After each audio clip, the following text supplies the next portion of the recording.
año 2023 que nos ofrece Pedro Bertrand Gagnier con su sapiencia sobre la biografía de los principales compositores.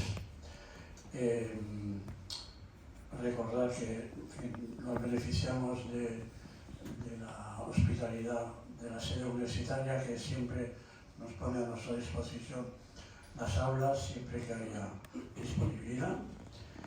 Y brevemente, para aquellos que no conozcan a Pedro Bertrand, Pedro Bertrand es abogado, preside la Asociación Europea de Abogados y ha publicado mucho en cuanto a derecho de marcas, y colabora en varias revistas en cuanto a derecho y también en cuanto a música.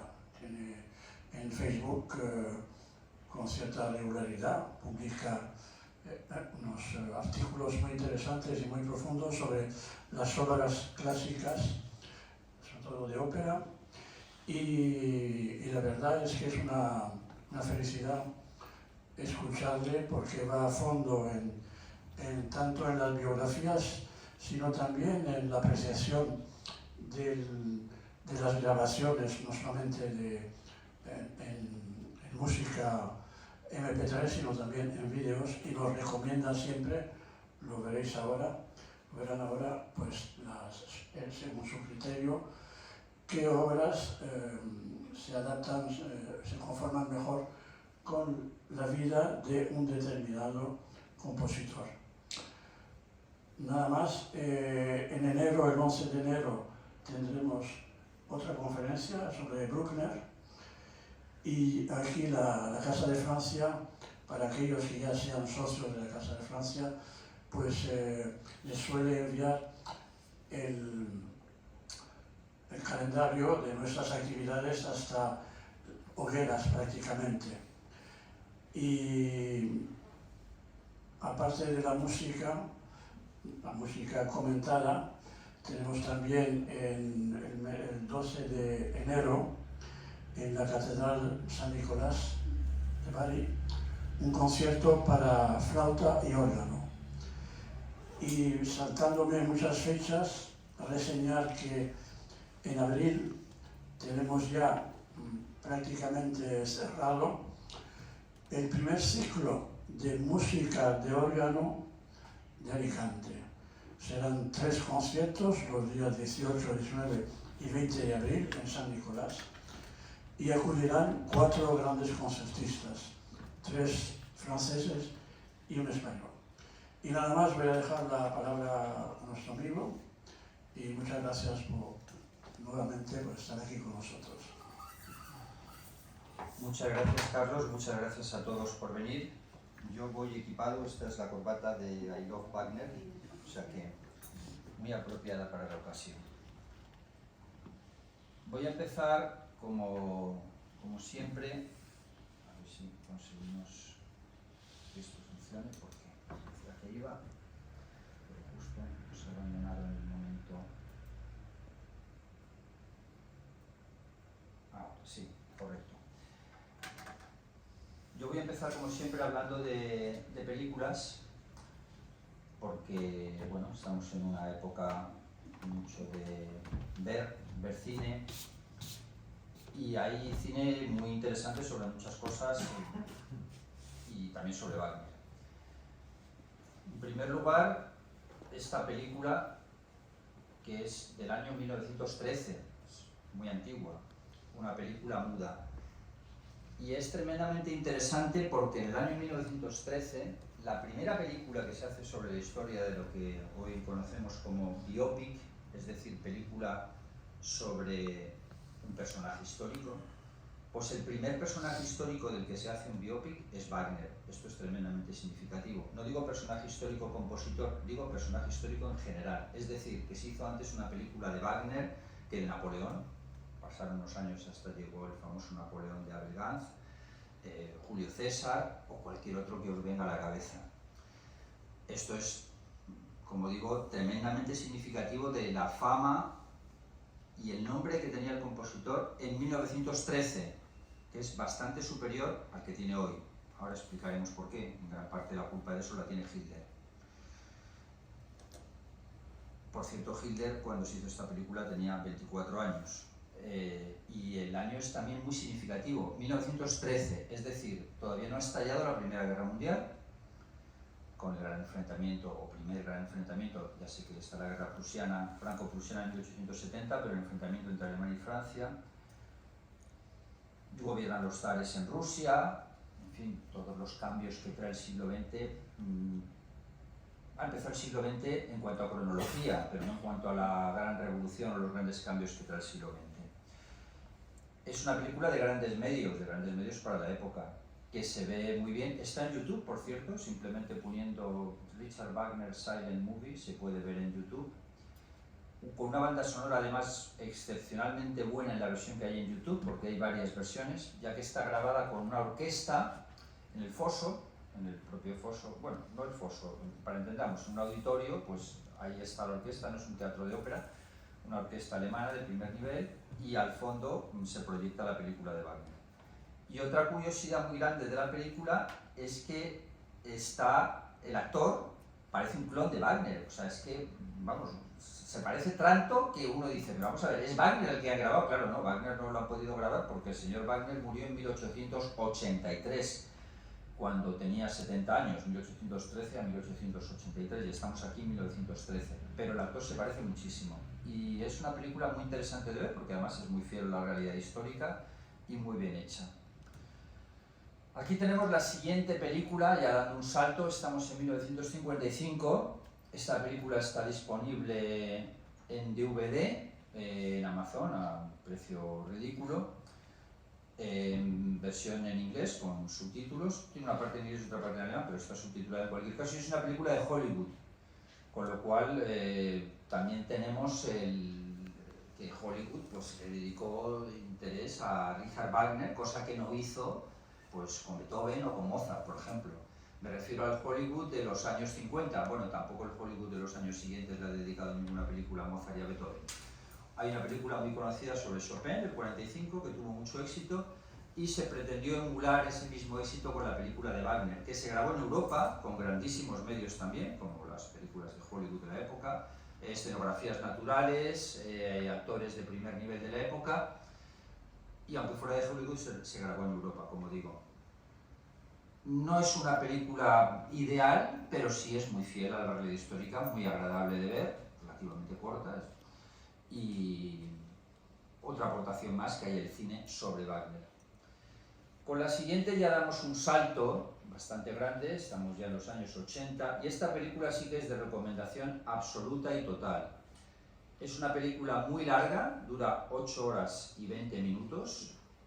Está disponible también en YouTube en episodios, en castellano además, porque fue emitida por Televisión Española como serie, es decir, que hicieron la película en 8 trozos de 1 hora y entonces la emitieron en 8 episodios. Pero originalmente es una película, no es una serie para televisión, no está hecha para la televisión.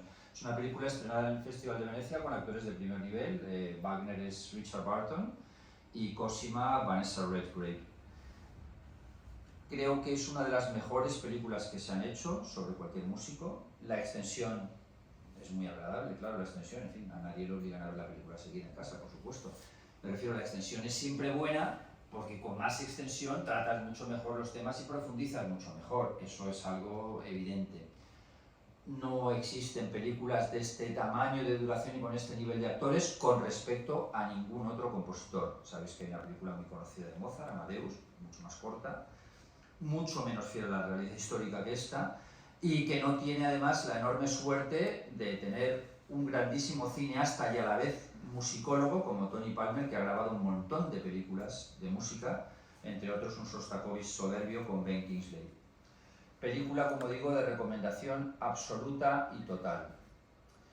Esta película es película y documental, también es de Tony Palmer, no está disponible, creo que no está disponible en YouTube, en Amazon sí, desde luego, y es una película sobre la familia de Wagner, que da muchísimo de sí, porque coge hasta el momento actual, con la bisnieta de Wagner, que es la actual directora del festival, coge su hijo, coge su nieto, la relación con Hitler, etc. Muy interesante de ver, con imágenes de todos estos años espectaculares. Esta es una película documental también de Tony Palmer, es la tercera película de Tony Palmer que traemos aquí, y como veis por el título se llama Los buscadores del Grial. Y tenemos arriba Parsifal, la ópera de Wagner, dedicada al Grial. Luego Indiana Jones, que hizo una película muy comercial también sobre la búsqueda del Grial, y Adolf Hitler, que también estaba obsesionado con la búsqueda del Grial, que, como sabéis, por cierto, muchas versiones, quizás la más fidedigna está en que el famoso Grial está en la Catedral de Valencia, aunque otros opinan que está en otros sitios, pero la versión de Valencia tiene muchas posibilidades de ser la correcta. Siguiendo con películas, tenemos una muy reciente, esta ya es del año pasado, con lo cual no podemos estar más cerca, y las dos personas que vemos en la foto es Wagner, por un lado, y Mathilde Wesendonck, que es su gran amante, la inspiradora de Tristán y Isolda, el primer acto de la Valquiria, en fin, el gran amor de Richard Wagner, dejando fuera sus dos matrimonios.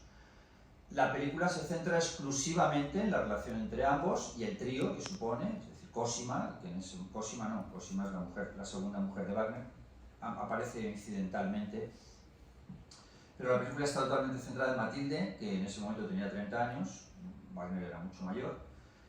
Wagner estaba casado con su primera mujer, con Mina, y Mathilde también estaba casada con una de las personas más ricas del momento, en Suiza, Otto Wesendonck. La película se desarrolla en Suiza, en escenarios naturales, porque la casa donde tuvo lugar esa relación todavía existe, se llama Casa Wesendonck, ahora alberga una colección de arte africano y no occidental en Zúrich. Bien, es una película que se ve con mucho interés, subtitulada Wagner, el único amor, One and Only Love. Bueno, no es tan buena como la de Palmer, creo que la historia hubiera dado mucho más de sí, pero en cualquier caso es una película muy interesante de ver, está disponible en Amazon en compra a precios muy reducidos. Esta es una película alemana que también está disponible en YouTube, aunque solo estará disponible, bueno, está disponible para todos. Lo que pasa es que la única versión que hay en YouTube es una versión alemana que no tiene subtítulos en ningún otro idioma, con lo cual pues no es demasiado fácil de ver. Es para los que no hablen alemán, lógicamente. Y es una relación exclusivamente centrada entre Wagner y Cosima, la relación entre Wagner y Cosima, y las dos amantes que tuvo Wagner hacia el final de su vida, siempre con mujeres mucho más jóvenes que él. Y bien, también es agradable de ver, no sé si en algún momento se conseguirá que la lancen en DVD con otras versiones habladas. Esta película ya no es sobre Wagner, pero sí es Wagner uno de los protagonistas. La película es sobre Liszt y también es de Hollywood y también es con actores de primerísimo nivel, Dirk Bogarde, como veis ahí. Wagner es el segundo protagonista masculino, aunque la película se centra en las relaciones femeninas de Liszt, pero también en la relación especial que tuvo Liszt y Wagner. Muy significativa además porque Liszt es el padre de Cosima, que se convertiría en la segunda y última mujer de Wagner. Esta también es una película sobre Liszt, es una película muy distinta que la anterior. Si la película de antes es de Hollywood, que sigue mucho la realidad histórica, esta es de Ken Russell, que es un grandísimo cineasta, pero muy original, muy diferente. Y también aparece Wagner aquí con más protagonismo que la anterior, está muy centrada en la relación entre Liszt y Wagner. Esta película también es de Ken Russell, el mismo de Lisztomanía. Es sobre Mahler, con lo cual no aparece Wagner, porque Wagner es posterior, pero sí aparece Cosima, que como hemos dicho es la segunda mujer de Wagner, la hija de Liszt, y Cosima tiene un papel importante en la película. Cosima es la que está arriba con la cruz en la foto de la portada, y Mahler es el que está dirigiendo. Es muy interesante de ver esta película. Cada uno puede opinar lo que quiera sobre el cine de Ken Russell. A mí particularmente me gusta mucho y tiene unas películas sobre compositores absolutamente excepcionales. Esta sin duda es una de ellas. Ludwig, esta película es mucho más conocida, quizás la más conocida de todas las que he traído aquí por el, digamos, gran público, porque tampoco es una película musical. Ludwig es una película de Visconti, de los años 70. ¿Y por qué la traigo? Porque Wagner es uno de los protagonistas de la película, ya que Ludwig es el famoso rey Ludwig de Baviera, y todos sabéis del fanatismo que tuvo Ludwig por Wagner, y en realidad Wagner sería imposible todo lo que hizo, por lo menos todo lo que hizo a partir de Lohengrin, sin el apoyo de Ludwig, y el teatro de Bayreuth también hubiera sido imposible sin Ludwig, con lo cual realmente esta película procede aquí totalmente, porque además, como digo, Wagner es el segundo protagonista masculino, aparte de Ludwig, y aparecen bastantes escenas del filme. Esto se ve muy pequeño, la foto ha salido pequeña. Esta es una película documental de Sieberberg, de 5 horas, que también está disponible en YouTube. Está en alemán, pero en este caso sí que está subtitulada. No recuerdo ahora si los subtítulos en castellano o en inglés, pero está subtitulada. Y es una entrevista que hace Sieberberg a Winifred Wagner en el año 1976, y se exhibió en los cines en Alemania con gran escándalo. Y ahora pues nos ha quedado... ¿Qué es lo importante o lo significativo de esta entrevista? Y bueno, a muchos diréis, ¿y quién es Winifred Wagner? Winifred Wagner es la esposa de Siegfried Wagner, y Siegfried Wagner es el hijo de Wagner, el único hijo masculino de Wagner, con Cosima. Wagner no tuvo hijos en su primer matrimonio. Siegfried Wagner, cuando tenía 50 años, esto es muy moda de los Wagner, de todas las generaciones de hecho, se casa con una mujer mucho más joven que él, que es Winifred, que tenía 17. Siegfried tenía tendencias homosexuales, con lo cual pues, no era lo más atractivo para una mujer, pero lógicamente pues, había que buscar un sucesor para la familia, etc. Con lo cual pues, tuvieron relaciones sexuales, tuvieron 4 hijos, pero poco más hizo Winifred dentro del matrimonio. Winifred es muy significativa esta entrevista porque Winifred se enamora de Hitler en el año 1923. Y Winifred es la persona que proporciona a Hitler el papel, el material, toda la atención mientras está encerrado en la cárcel con motivo del intento de golpe de Estado que da.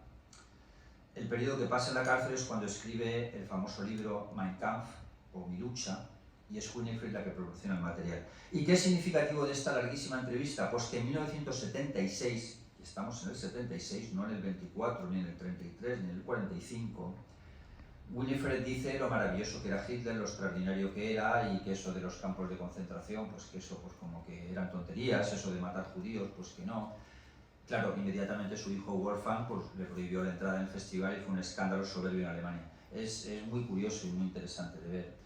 Es sorprendente cómo ese enamoramiento adolescente casi de Winifred por Hitler se mantiene tantísimos años después y después de todo lo que pasó, sobre todo. Esta es una película española que a mí me gusta muchísimo y que está disponible en una plataforma de cine solamente español que se llama algo así como Wi-Fi Olé o algo así, no recuerdo ahora exactamente el título, seguro que la encontraréis como plataforma de cine español. Está también vinculada a Prime Video, tiene un precio ridículo, 3,5 € al mes por la suscripción, y casi todo lo que hay es cine español. Y esta es una película muy especial de cine español, de los años 50, un momento raro de hacer una película sobre Parsifal. Daniel Mangravé, que es el director, era un fanático de Wagner y de esta ópera en particular. Quiso grabar la película en catalán, cosa que por la época pues evidentemente no pareció demasiado adecuado, o hay algunas escenas sexuales que se censuraron, y la película trata sobre la ópera Parsifal con la música orquestal de Parsifal. Digamos que es una versión reducida en cine, es una película de cine, no es una ópera. O sea, es una película de cine con sus protagonistas, sus actores que hablan, no cantan. El fondo sonoro es la música de Parsifal y está súper bien hecha, es súper fiel a la ópera y realmente amplísimamente recomendable, sobre todo para los que no soporten, entre comillas, las 4 horas o 4 horas y media que duran las óperas de Wagner. Es decir, el que quiera introducirse al mundo de Wagner de una forma un poquito más paulatina y le resulte muy duro la duración, bueno, el Anillo del Nibelungo dura 15 horas, claro, separado en 4 sesiones, pues es una magnífica manera de introducirse, pero aún así, para los que ya estamos muy introducidos, a mí esta película siempre me ha gustado muchísimo, y la versión además que hay ahora en la plataforma está súper bien restaurada, mucho mejor que la que había anteriormente. Este es un Parsifal muy distinto. Este sí que es un Parsifal, es cine, es decir, que no, cuando yo hablo de cine, quiero decir que no es una representación de la música de Wagner en un teatro grabado. Eso es una ópera grabada, digamos. Esto no es una ópera grabada, esto es una película de cine. De Silverberg, que es además un director muy conocido en Alemania, tiene una película sobre Hitler, tiene otra película sobre Ludwig, y coge la ópera de Parsifal sin cortes, o sea, este sí que hace versión íntegra, incluida la obertura, incluida todo, más de 4 horas, y es soberbia. La hace, lo cual puede ser criticable por algunos, a mí me parece completamente adecuado, la hace con actores que no son los cantantes que cantan en la ópera, a excepción del rol de Bournemouth. En fin, es muy curioso también porque el propio director, Armin Jordan, el propio director interviene y hace el rol de Amfortas. Y claro, en parte eso va mejor, porque puedes coger actores mucho más jóvenes, claro, Parsifal tiene que ser joven, desde luego al principio, y vamos, es una película de las mejores películas de ópera que se han hecho, sobre todo para los que somos tan apasionados de Wagner. Es una joya, y esta ópera cada vez para mí, conforme pasa el tiempo, es algo que es absolutamente esencial en la historia de la música. Es una ópera serena, equilibrada, que mezcla elementos cristianos con elementos budistas, con elementos musulmanes, es decir, aparentemente es una ópera cristiana, pero solo en la simbiología. El mensaje es mucho más budista que cristiano, y realmente es una buena manera también de introducirse en Parsifal. Podríamos empezar por la de Mangrave y si nos gusta pasamos a esta. Hitler, el principio del mal. Esta es la serie que más me gusta a mí, es una miniserie de 3 horas, la serie que más me gusta a mí, más que el principio, la traducción correcta, Rise of Evil, sería el despertar del mal. Es la serie que más me gusta a mí de Hitler porque abarca hasta el año 33, es decir, la época menos conocida. Hay muchas películas sobre la Guerra Mundial, infinidad, de Hitler concretamente también hay, pero esta abarca ese periodo, es decir, cuando Hitler era joven y cómo llega al poder, cómo va ascendiendo al poder progresivamente.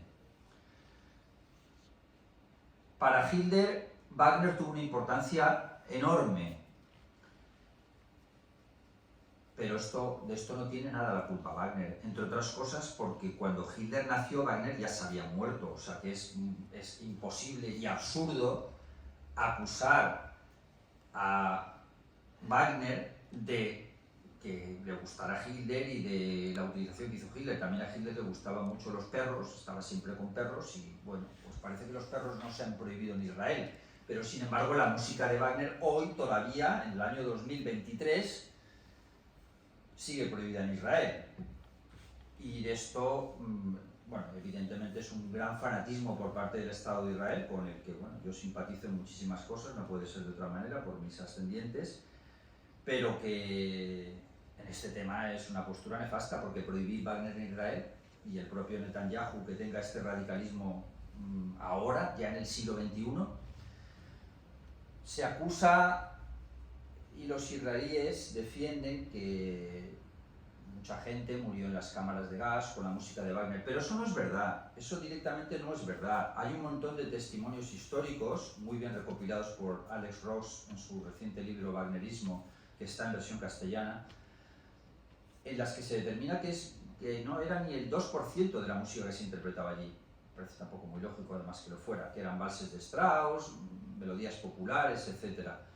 Con lo cual, esa acusación no sirve. La acusación de que Hitler se apropiara de esa música, bueno, como digo, Wagner no tiene la culpa. Mucho más lógico sería que estuviera prohibido Richard Strauss, que fue un compositor de la época nazi, que fue presidente de la Cámara Musical del Reich, y que por tanto vivió con los nazis, vivió no solo un papel activo dentro del nazismo, y sin embargo no está prohibido. Entonces esa prohibición de Wagner es sencillamente absurda. Hay un documental muy bueno en Medici TV, que es la mejor plataforma para música, de Barenboim, intentando tocar Wagner en Israel, concretamente el preludio de Tristán y Isolda, que no tiene nada de político, intentando tocar Wagner en Israel en un bis. Un bis, ¿sabéis lo que es un bis? Es decir, cuando se acaba el concierto, pues... Y muy respetuoso, Barenboim dice: señores, quiero ofrecer Tristán y Isolda, el preludio, solamente 10 minutos. Los que quieran que se vayan, los que no quieran que se queden. Pues el público, una parte del público, no todo, empieza a vociferar, luego cuando se salen golpear las puertas, etc. Es simplemente una cosa, como digo, totalmente ilógica, porque además Wagner no tenía absolutamente nada de nazi. Si conocéis las óperas, el mensaje que hay no es nada nazi, sino todo lo contrario. Y su vida es también todo lo contrario. Wagner participó en la Revolución de Dresde de 1948 y entre los coparticipantes de esa revolución, es decir, que estaba con Wagner, amigo de Wagner y que participó, estuvo Bakunin. ¿Quién es Bakunin? Pues un famoso líder anarquista del siglo XIX. Es decir, no puede haber nada más contrario y opuesto que nazismo y anarquismo. Es decir, están en polos opuestos del espectro político. No digo ni siquiera comunismo, que el comunismo el anarquismo está todavía más a la izquierda. El mensaje que transmite Wagner en El oro del Rin y las demás óperas del Anillo es un mensaje totalmente anticapitalista. Dice que el dinero es de donde surgen todos los males. El mensaje de Parsifal no puede ser más de compasión, de misericordia, es decir, todo lo que Hitler no tenía. Evidentemente, muchos nazis, sin el fanatismo de Hitler por Wagner, eso lo vieron y dijeron: bueno, es que esto no puede ser nuestro símbolo, de ninguna manera. Pero claro, ahí estaba Hitler para decir otra cosa diferente. Y la verdad, porque la verdad es importante y la verdad histórica es importante, siempre puede haber interpretaciones, por supuesto, versiones, etc. Pero se puede profundizar mucho en documentos, en testimonios reales. A Hitler le gustaba Wagner de verdad. A Hitler le gustaba Wagner antes de ser Hitler, entre comillas. Por supuesto se llamaba Hitler, no como Wagner, luego hablaremos de eso, que su padre no se llamaba Wagner. A Hitler le gustaba Wagner desde que tenía 12 años. Con lo cual, difícilmente con 12 años podía pensar que iba a ser el gran dictador de Alemania, etc., entre otras cosas porque era austriaco, ni siquiera era alemán. Él escuchó Lohengrin, quedó absolutamente fascinado con 12 años y a partir de ahí inició un entusiasmo por Wagner que, sin embargo, en la última época, en sus últimos años, fue decayendo y se pasó al compositor de la próxima conferencia, Bruckner. No es que se pasara, me refiero, Bruckner es un continuador de Wagner en realidad. Luego escuchó Rienzi cuando tenía 16 años y eso dijo: bueno, pues esta va a ser una gran ópera. Y muy significativo, cuando Hitler tenía 18 años, 17 para ser exactos, escuchó el Tristán y Isolda de Wagner en Viena y dijo que era la mayor experiencia musical que había tenido en su vida, y muchos años después, todavía en la Guerra Mundial, lo relataba, que era lo más maravilloso y genial que había escuchado nunca. Aquí dos observaciones importantes sobre ese Tristán y Isolda. Uno, ese Tristán y Isolda lo dirigió Gustav Mahler, de la película que hemos pasado antes. Mahler era judío, totalmente judío, no había ninguna duda de que lo fuera. Y estaba alabando a un director judío, punto uno. Punto dos, Tristán y Isolda de político no tiene absolutamente nada. Tristán y Isolda es una ópera de amor, totalmente de amor, no tiene nada de política. Por tanto, lo que quiero decir con esto es que Hitler, cuando se apoyaba en Wagner, era simplemente que a él le entusiasmaba la música de Wagner, le daba muchísima energía, pero no se apoyaba en el mensaje político de las óperas de Wagner, lo cual sería algo completamente diferente.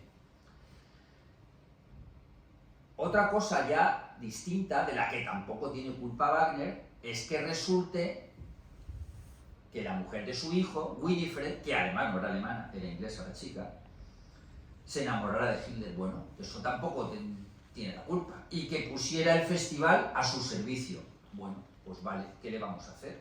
si resulta que la chica se enamoró de Hitler, si resulta que su marido era homosexual, y si resulta además, para más situación concreta de hechos, que su marido muere en 1930, justo el mismo año que muere Cosima, por cierto, le hace Cosima, su madre, pues claro, del 30 al 45 tenemos 15 años en los cuales el Festival de Bayreuth estuvo regido por una persona que estaba completamente omnibulada por Hitler, que había grandes rumores de que se iban a casar. Hitler no se quiso casar porque dijo que estaba casado con Alemania. Como sabéis, se casó con Eva Braun el día anterior a suicidarse, se suicidaron ambos y se casaron justo el día anterior. Y Hitler iba todos los veranos a Bayreuth, y eran sus vacaciones. Hitler no tenía otras vacaciones. Bayreuth es el lugar del festival de Wagner, desde el propio Wagner, porque lo creó Wagner en vida, con el apoyo económico del Ludwig. Todos los veranos, y él ahí sentía que era pues su refugio, y se alojaba en casa de Winifred. Y a los hijos de Winifred, Wolfgang falleció hace solo unos años, en 2010, los consideraba sus sobrinos y le llamaban tío Wolf. Bueno, de eso tampoco tiene la culpa realmente Wagner. Es curioso porque tiene relación esto además con la Guerra Civil Española. Y bueno, ¿qué tiene que ver aquí la Guerra Civil Española con este tema? Hitler, los mejores momentos que tenía eran Bayreuth. Como he dicho, él se sentía relajado, se sentía feliz, estaba con lo que más le gustaba en la vida. ¿Qué era lo que más le gustaba en la vida? Wagner, las óperas de Wagner. Se las sabía de memoria, las sabía tararear de memoria desde el principio hasta el final. Se sabía los textos de memoria y tarareaba las óperas de memoria. Esto hay muchos ejemplos, por tanto digo, le gustaba de verdad. Bien, la Guerra Civil. El bando nacional franquista, digamos, contrario al gobierno legítimo de la República, se inicia la Guerra Civil, como sabéis, pensando en un éxito fulgurante. No se produce tal éxito fulgurante y como solución para conseguir ganar la guerra acuden a Hitler y reflexionan cuál es el momento más adecuado para ir a Hitler y deciden y visitan a Hitler en Bayreuth. El famoso bombardeo de Guernica y la decisión de los alemanes de participar más activamente en la Guerra Civil Española tuvo lugar en Bayreuth, en la casa de Wagner, en la casa donde vivió y murió Wagner y donde vivía su familia. Esto es un hecho histórico que está en un documental excelente de Netflix, un documental alemán, en este caso sí subtitulado en español, habla de esta historia de Bayreuth, de Hitler y de la Guerra Civil Española. Lógicamente el enfoque es alemán porque es un documental alemán. Y bien, pues es una anécdota histórica bastante curiosa. Sobre esto de Hitler y Wagner, pues podríamos hablar horas. Lo que es completamente injusto, y volviendo al tema de Israel, es eso. Pues decir, bueno, muy bien, Wagner no era nazi. Es verdad que Wagner era antijudío, vale, pero es algo relativamente normal en la época y había ahí un montón de gente antijudía. Había en esa época, a finales del 19, es una cultura muy diferente a la que tenemos en la actualidad. En ese momento no había existido, el holocausto estaba muy lejos, el Estado de Israel ni se había creado, se crea en el año 1947, había desaparecido 2000 años antes, por tanto, evidentemente no se le puede reprochar a Wagner en absoluto todas las atrocidades de los nazis. Bien, tenemos que pasar de tema, lógicamente. La pequeña sección que inicio aquí, digo pequeña porque podría dar lugar, vamos, a 2 o 3 conferencias. Es Wagner en el cine, pero no películas sobre Wagner, sino películas que utilizan la música de Wagner en el cine. Esta es una de las películas más conocidas, La Edad de Oro, es una película española, como veis, de Luis Buñuel y Salvador Dalí, porque el guión lo hicieron entre Buñuel y Dalí. No es la única película de Buñuel que trata o que coge música de Wagner, también está Abismos de Pasión y otras más. Pero la interpretación que se hace aquí de la música de Wagner es extraordinaria, porque además Dalí era otro fanático wagneriano, su propia casa la tenía llena de esculturas de Wagner en el jardín, y cuando murió, cuando sabía que iba a morir, dijo: yo quiero morir escuchando la música de Tristán y Isolda, y de hecho se murió escuchando la música de Tristán y Isolda, era lo que estaba puesto en el disco cuando Salvador Dalí murió. Esta es una película de Hitchcock. Hitchcock no... hace lo que Kubrick en el sentido de utilizar música clásica oculta. El término música clásica no me gusta mucho. Música, en definitiva, de compositores de primer nivel, no sé cómo llamarle exactamente, creo que me entendéis lo que quiero decir.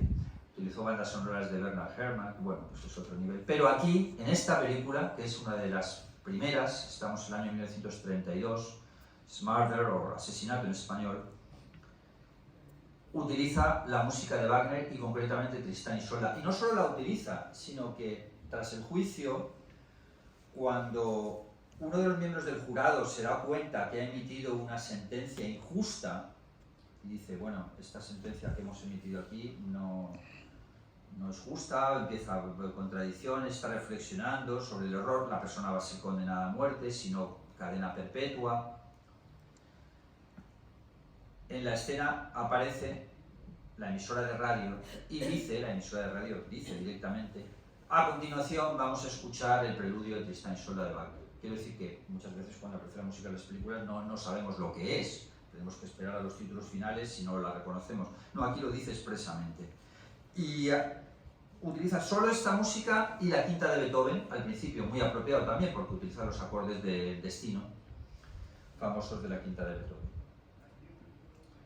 Esta es una escena de una película, la película es Apocalipsis Now, y también le ha hecho muchísimo daño a Wagner y no tiene la culpa de nada, porque que Coppola decidiera utilizar la cabalgata de las Valquirias de Wagner cuando los americanos estaban bombardeando las aldeas o los pueblos de Vietnam del Norte, pues tampoco tiene la culpa Wagner, evidentemente, pero le ha hecho mucho daño porque ha creado esta imagen de compositor bélico, de compositor que si ya le asociamos a Hitler y después traemos a esto, pues nos sale la frase de Woody Allen de no quiero escuchar Wagner porque cuando escucho Wagner me entran ganas de invadir Polonia.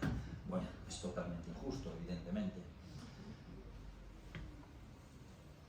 Esta es una de mis películas favoritas y casi toda la música de la película es de Wagner. En ninguna otra película está la música de Wagner tan bien reflejada como en esta. Es la mejor película, además, que hay sobre las leyendas artúricas, sobre Arturo, en definitiva, Arturo, Lancelot, en fin, Parsifal, que también aparece en la película.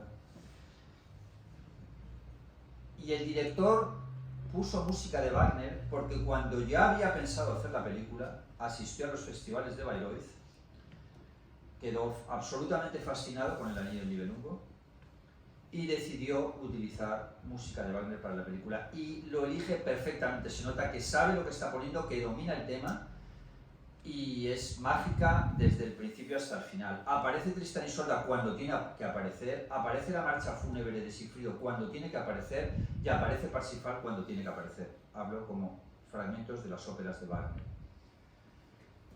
Lo hace además de una forma muy acertada porque le da un especial relieve a esas escenas y elimina el diálogo.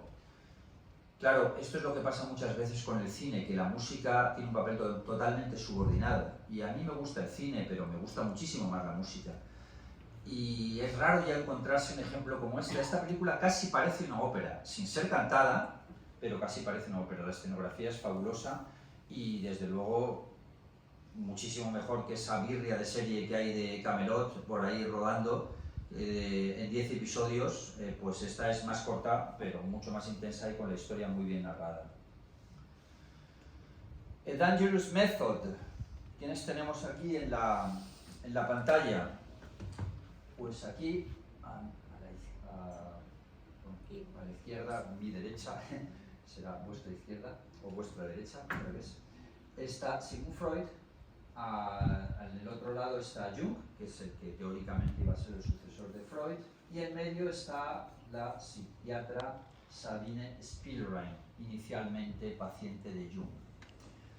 Es una película también fabulosa porque aparece Freud, personaje interesantísimo, aparece Jung, que era un fanático wagneriano total, tiene unos artículos extraordinarios sobre Parsifal y sobre el anillo, y Sabine Spielrein también era una fanática wagneriana. Spielrein es paciente de Jung, Jung está casado, se enamoran y, según la historia de la película y la historia real, se enamoran escuchando a Wagner. y su relación está muy fomentada por Wagner. Por supuesto, también se eligen de forma completamente acertada los elementos musicales, pues en La Pasión se elige Tristán y Isolda, en el casi llegar al orgasmo de Tristán y Isolda, pues aquí también lógicamente aparece. Sabine Spielrein, por cierto, era judía, fue asesinada por los nazis en la sinagoga de Rostov en 1942. Eso aparece en otra película que se llama Prendemi l'anima, que es, bueno, no es tan buena como esta, pero también es muy interesante. Y la traigo aquí porque Wagner no es protagonista, pero la música de Wagner sí es protagonista. Y como he dicho, ahora estamos en una pequeña sección sobre películas que utilizan la música de Wagner. Melancolía es de otro cineasta muy conocido, polémico y conflictivo, en este caso, como es Lars von Trier, que a muchos les gusta, a otros no les gusta, pero aquí la música de Wagner está soberbiamente elegida. Y como hacen otros también, y como hacía la película de Excalibur, deja la película a la música de Wagner sola con las imágenes, sin interferencias vocales, digamos, sin interferencias de diálogos en muchos momentos, lo cual la realza todavía más. En particular aquí también Tristán y Isolda. Y aquí tenemos una película francesa, y no porque estemos en la Maison de France, sino porque la película y el tema lo merece totalmente. Perceval, o Parsifal, es una película de Eric Rohmer, cineasta francés, es una película en francés, hay una versión estupenda, bueno, una versión estupenda no, es la versión que hay, es que en Amazon hay una edición muy buena, muy bien cuidada, que algunas de estas películas son un poco más antiguas, pues a veces las restauraciones no son tan excelentes. Y esta película es tremendamente importante para el mito de Parsifal y es bastante desconocido que el origen de las leyendas artúricas, el origen de Arturo, el origen de Lancelot, el origen de Parsifal, que serían los tres protagonistas esenciales, parte de la reina Ginebra, claro, o Genevieve, es francés. Es francés porque es una novela de romance de Étienne de Troyes, estamos en la Edad Media, siglo XII, y de ahí lo desarrollan los autores que vienen después, pero el origen es totalmente francés. En esa época había una gran relación entre Gales y Bretaña. Bretaña, la Bretaña francesa, que por el nombre confunde, pero es... Y por eso las historias se entremezclan. Esta película, además, está extremadamente cuidada porque se atreve, y le sale muy bien, a utilizar el texto original del siglo XII, con cortes, con fragmentos, adaptado no, es decir, lógicamente es una versión, no puede utilizar todo, porque no puede ser de otra manera, pero está súper bien hecha. Y de aquí, que el protagonista es Parsifal, o Perceval, de aquí tomó Wolfram von Eschenbach su famoso relato Parsifal, que luego es el que toma Wagner para la ópera Parsifal. Wolfram es protagonista en Tannhäuser, la ópera de Wagner. Por tanto, el origen de la leyenda es francés. Y esta es la misma leyenda que la película de Excalibur que hemos hablado antes. Son películas muy distintas, ¿eh? Esta es una película, podríamos decir, un poco más de cine de autor, pero bien se ve con tremendo interés y se ve muy bien. El día en que Nietzsche lloró. Esta es más comercial, muy bien hecha. Y la referencia que tenemos aquí, y por qué la traemos aquí, es primero por la música de Wagner y segundo por la relación muy particular que tuvo Nietzsche con Wagner. Nietzsche era más joven que Wagner, no mucho más, 15 o 20 años. Ambos fueron amigos. Nietzsche es uno de los protagonistas de la película de Tony Palmer, Wagner, que hemos hablado antes, la de Más de 8 horas. Ambos fueron amigos, tuvieron una relación muy intensa. Wagner era bastante selectivo con quien elegía en su círculo íntimo de amigos. Era un apasionado de la filosofía, un hombre muy culto. Y Nietzsche deja a Wagner fundamentalmente por Parsifal. Le molesta mucho que Wagner utilice un tema cristiano, en su opinión, ya digo en su opinión, porque cristianismo no está tan claro en esa ópera, y rompe con Wagner, se pasa con armas y bagajes a Carmen de Bizet y dice que lo mejor que hay es la música mediterránea. Bien, una película muy interesante de ver. Este es Hermann Levy. Hermann Levy será menos conocido quizás para vosotros, pero lo he traído aquí porque es el primer director de Parsifal, el director que estrenó Parsifal en Bayreuth, y porque era judío. Esto me parece tremendamente significativo, es decir, judío totalmente, en el sentido de que su padre era un rabino y venía de una de 14 generaciones de rabinos, o sea que, en fin, más judío no podía ser el chaval. Pues Wagner lo elige para la música, para ser director de Bayreuth, teóricamente ópera cristiana y teóricamente, según algunos, ópera antijudía. Yo no veo nada, yo no sé en dónde está eso de que Parsifal sea una ópera antijudía. Y sinceramente, que Wagner era antijudío, vale, sí tiene un libro que se llama Los judíos y la música, que es antijudío, pero en sus óperas yo no lo veo. Y he leído mucho y lo tratan de analizar, que si esto, que si lo otro, no sé, no lo veo. Y esto es un elemento más para definir que no, porque además no solo fue el director de estreno. Después de morir Wagner, siguió durante 12 años más con Cosima, la mujer de Wagner, que fue la sucesora del festival, dirigiendo las funciones de Parsifal. Charles Baudelaire. No lo traigo solo tampoco porque estemos en la Maison de France y no podemos hablar de Le Fleur du Mal, pero es muy importante porque antes que ningún otro personaje histórico, de los grandes significativos, y por supuesto antes que Hitler, claro, porque no había nacido siquiera, se convirtió en un fanático de Wagner. Y lo hizo cuando Wagner ni siquiera había escrito El Anillo. Y es el que introduce, con su gran pasión, el wagnerismo en Francia, que tuvo una enorme importancia el wagnerismo en Francia. Se enamora locamente de las obras de Wagner, escribe artículos muy elogiosos, concretamente el Tannhäuser, y por eso traigo aquí a Baudelaire. Schopenhauer. Con Schopenhauer pasamos a otra cosa, es decir, es el gran filósofo del siglo XIX, el autor del Mundo de voluntad, como voluntad y representación, pero es esencial para Wagner, porque Wagner se apasiona locamente por las obras de Schopenhauer, las lee varias veces, cambia completamente su filosofía, su visión del mundo, a través de Schopenhauer, que influyó con él mucho más que Nietzsche. De Nietzsche fueron amigos, Schopenhauer era más mayor que Wagner.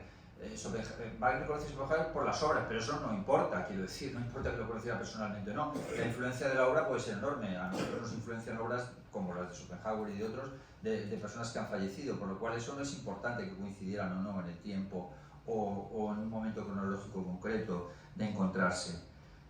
La influencia es completamente decisiva y el final del anillo, incluso que tenía pensado, lo altera, la estructura del anillo, la forma de visión del mundo. Theodor Herzl, no sé si sabéis quién es Theodor Herzl, pero os lo diré, es el padre espiritual de Israel. Es decir, no es el fundador del Estado de Israel, porque desgraciadamente falleció muy joven, con 45 años, pero es el que escribe el libro sobre el Estado sionista, en Israel se considera pues, eso, el padre de la patria, etc. Es el que da todo el apoyo literario, con movimientos, etc., para que en el territorio que era Palestina, que formaba parte del Imperio Otomano, se forme el Estado de Israel, como luego finalmente ocurre gracias a Hitler, porque si Hitler no hubiera pasado por ahí, pues posiblemente el Estado de Israel no se hubiera hecho y no estaríamos en la guerra que estamos ahora. Tendríamos algunas colonias judías, pero poco más. Bueno, y te decís, ¿y qué tiene que ver aquí Theodor Herzl? Claro, es que es un caso curiosísimo e interesantísimo también desde el punto de vista wagneriano, porque es otro fanático de Wagner. Por lo cual, otra contradicción enorme del Estado de Israel actual. ¿Cómo puede ser que el padre espiritual de la patria fuera un fanático de Wagner y sin embargo Wagner esté prohibido en Israel? No solo eso, sino que Herzl decía, vivía en París, muy afectado por el famoso caso Dreyfus, muy afectado en el sentido que fue lo que también le motivó. Herzl decía que él solo encontraba inspiración cuando iba a la ópera y escuchaba Wagner. Y que su libro, el famoso libro, El Estado sionista, solamente lo podía hacer tras escuchar a Wagner. Bien, pues aquí tenemos otro más. Wagner en esa época, la primera foto que hemos puesto, la película de 1913, Wagner era un compositor extraordinariamente popular, como podía serlo, no me interesa para nada la música pop, pero para que se entienda lo que quiero decir, Bob Dylan, los Beatles, para los jóvenes de la época de Bob Dylan y los Beatles. Es decir, lo de Hitler con Wagner, que Hitler era joven, claro, bueno, luego dejó de ser joven, como todos, pero su pasión le llevó con la juventud, incluso con la niñez casi, como hemos dicho, con 12 años. Esa pasión que tenía era completamente normal en los jóvenes de su época. Lo que pasa es que esa fama extraordinaria empezó a estropearse ya con el 14, con la guerra entre Francia y Alemania y otros países, pero la influencia de Wagner en Francia era tremenda. Y luego ya definitivamente pues, se estropea con Hitler, claro. En este sentido, una anécdota muy curiosa es que a Lenin también le encantaba Wagner. Claro, no puede haber más extremo que Lenin bueno, Bakunin era aliado político, digamos. No sabemos si a Bakunin le entusiasmaba mucho la música de Wagner o no. Wagner estaba empezando, además por entonces no había hecho sus obras principales.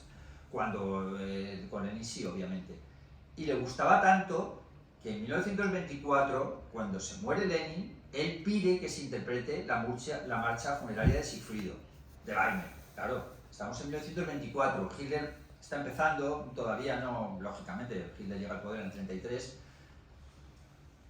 La revolución soviética, la revolución rusa o soviética, porque abarca otros muchos países, claro, entre ellos Ucrania, en el año 17 había una enorme inspiración wagneriana. A partir del año 33, en el momento en que entra Hitler el poder, y por otra parte Stalin en Rusia, que a Stalin también le gustaba muchísimo la música, no Wagner en concreto, pero Stalin era un enorme apasionado de la música. A partir de ese momento, claro, ya pues no puede ser. Y es muy curioso porque hay un interregno, un periodo concreto, que es el 40 y el 41, en el que Wagner vuelve a penetrar fuertemente en Rusia. Y diréis, ¿por qué en el 40 y el 41? Sí, porque es cuando se produce la famosa alianza entre Hitler y Stalin, el pacto Ribbentrop-Molotov, no sé si digo bien los nombres, creo que no los digo bien. Ese famoso pacto es el que hace que Wagner vuelva a Rusia. Y para contentar a Hitler, para que Hitler estuviera contento, hace una representación de absoluto lujo de la Valquiria en el Teatro Bolshoi de Moscú en junio de 1940. Y el director de esa representación es el famoso cineasta Eisenstein, famoso en particular por las bandas sonoras de las películas Iván el Terrible y de Prokofiev, con banda sonora de Prokofiev, una de las mejores bandas sonoras nunca escritas. También Alexander Nevsky es de ambos. En ese interregno vuelve. Luego, evidentemente, cuando Alemania invade Rusia, pues se ha acabado Wagner. Y ¿cuándo ha resucitado Wagner en Rusia? Pues seguro que lo habréis oído, porque, bueno, dejó la incertidumbre abierta. Ahora hablaremos de la resurrección de Wagner en Rusia con otra foto. Y diréis, ¿el Papa qué hace aquí? ¿Qué hace el Papa Bergoglio y el Papa argentino? Pues es otro, no sé si la palabra fanático en su caso es la más adecuada, pero es otro enorme entusiasta de Wagner, conoce muy bien a la perfección las obras de Wagner, lo ha dicho así en varias entrevistas, tiene una grandísima colección de discos integrada en buena parte por Wagner. Es curiosa la anécdota de que cuando accedió al papado tras ser elegido en el cónclave, le visitó a Angela Merkel y le regaló una integral de Furtwängler, su director favorito, una integral de 170 discos con muchos discos de Wagner. El Papa distingue perfectamente entre versiones del Anillo, si unas y otras, y sobre todo me gusta mucho porque habla de Parsifal, ópera que le fascina, y a mí también, como ópera que puede servir para la regeneración de la humanidad. Bien, es un lenguaje muy curioso, interesante y flexible, evidentemente. Bien, y aquí está la incógnita. Grupo Wagner se rebela contra Putin. Bueno, aquí tenemos en la foto a este señor, que sabéis que lo mataron hace poco. Bueno, se supone que lo mató Putin. ¿Y qué nombre se le ha puesto? Si es que ahora uno busca Wagner en Google y le sale esto. Quiero decir, porque le pusieron grupo Wagner, con lo cual pues es realmente bastante curioso que a este ejército de mercenarios con tanta presencia en África, que esto es bastante poco conocido, pues se le pusiera como nombre grupo Wagner, con lo cual pues el nombre sigue de actualidad, en definitiva. Y me parece horrible que le hayan puesto este nombre porque otra vez estamos con el belicismo, etc. Si Wagner no era un compositor bélico, pero si Wagner, si sus óperas son, Parsifal es una ópera de compasión, si a cristiana es a budista llamaré X, pero es una ópera de compasión. Y el anillo no tiene absolutamente nada de bélico, entonces pues claro, qué desgracia de evolución que mezclamos a Hitler, luego a Coppola con Apocalipsis Now y ahora no sé quién le puso el nombre, no lo sé, he investigado un poco pero no he encontrado quién le puso el nombre y resulta que al final pues vamos a poner el nombre a un grupo de mercenarios, al mayor ejército de mercenarios del mundo le ponemos el nombre de Wagner. Bueno, pues sigue de actualidad el hombre, desde luego.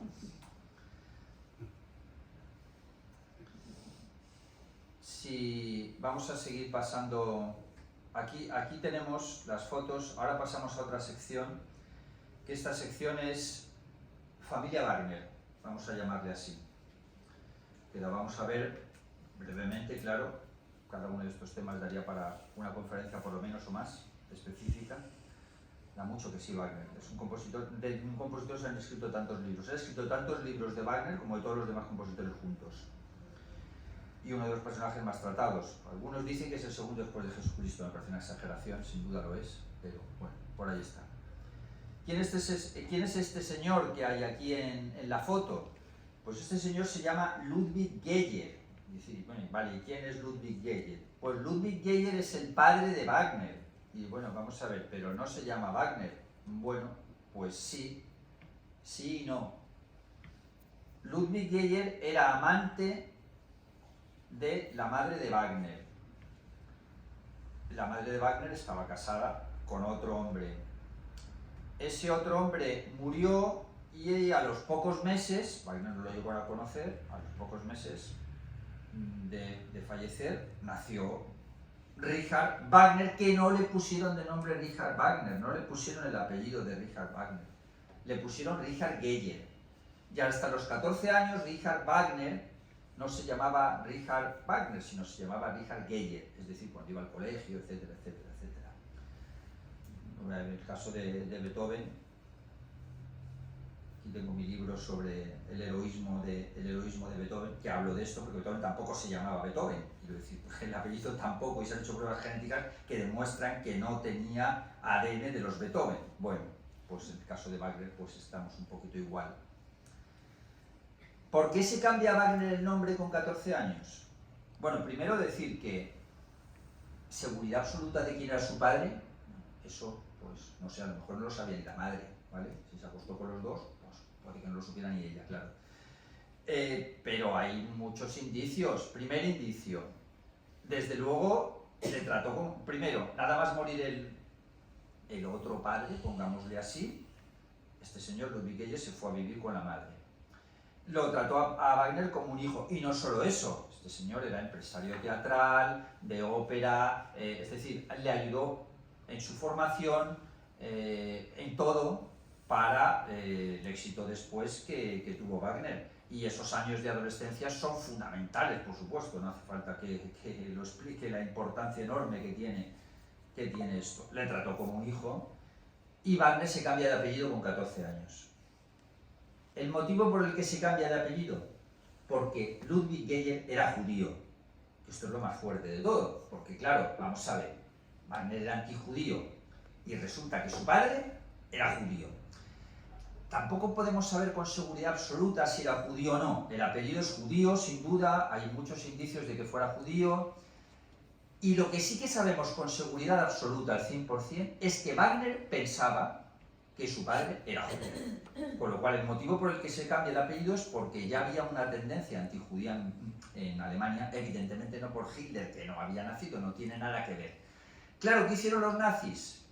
Eso lo borraron, porque es muy curioso de Hitler, tiene una frase muy buena que dice, yo decido quién es judío o no.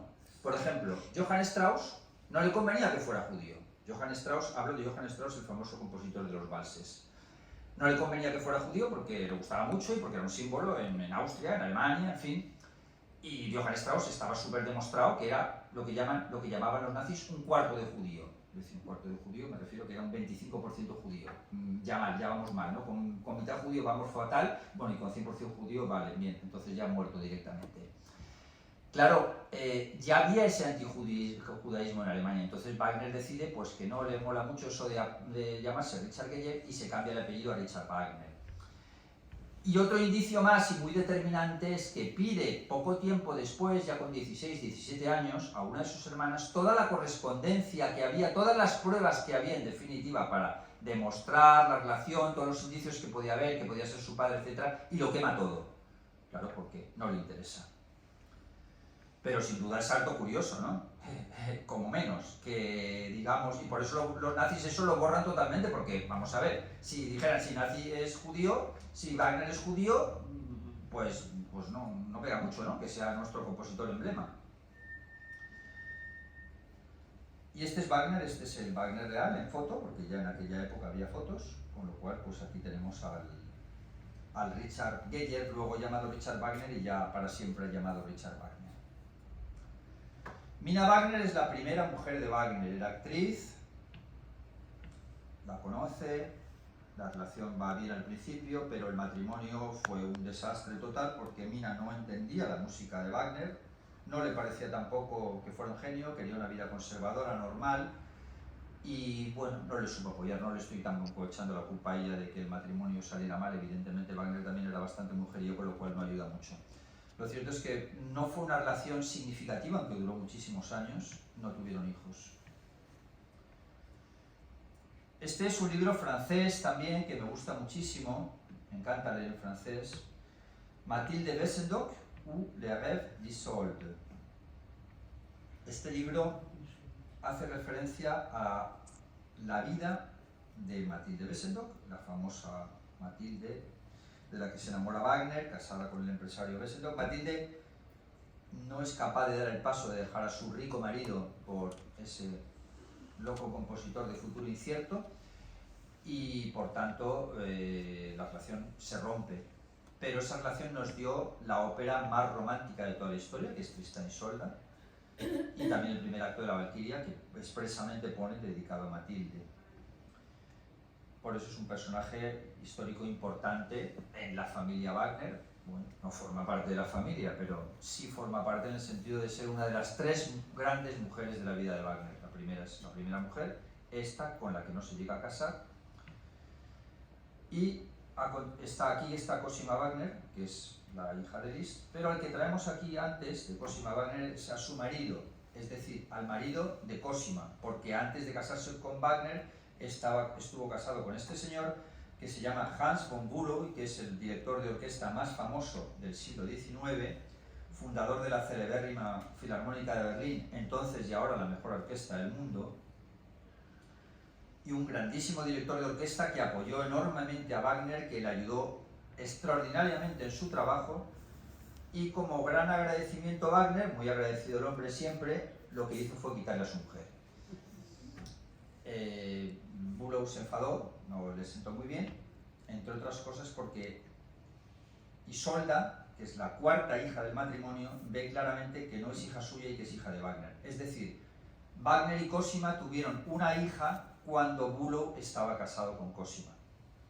Luego ya se casan, le da el divorcio después de grandes dificultades, con gran enfado de Liszt, porque Liszt además en la última época de su vida, supongo que sabréis que se hizo sacerdote, de ser un mujeriego total y de acostarse con centenares de mujeres y no pensar más que en el sexo, en la última época pues se hizo sacerdote católico.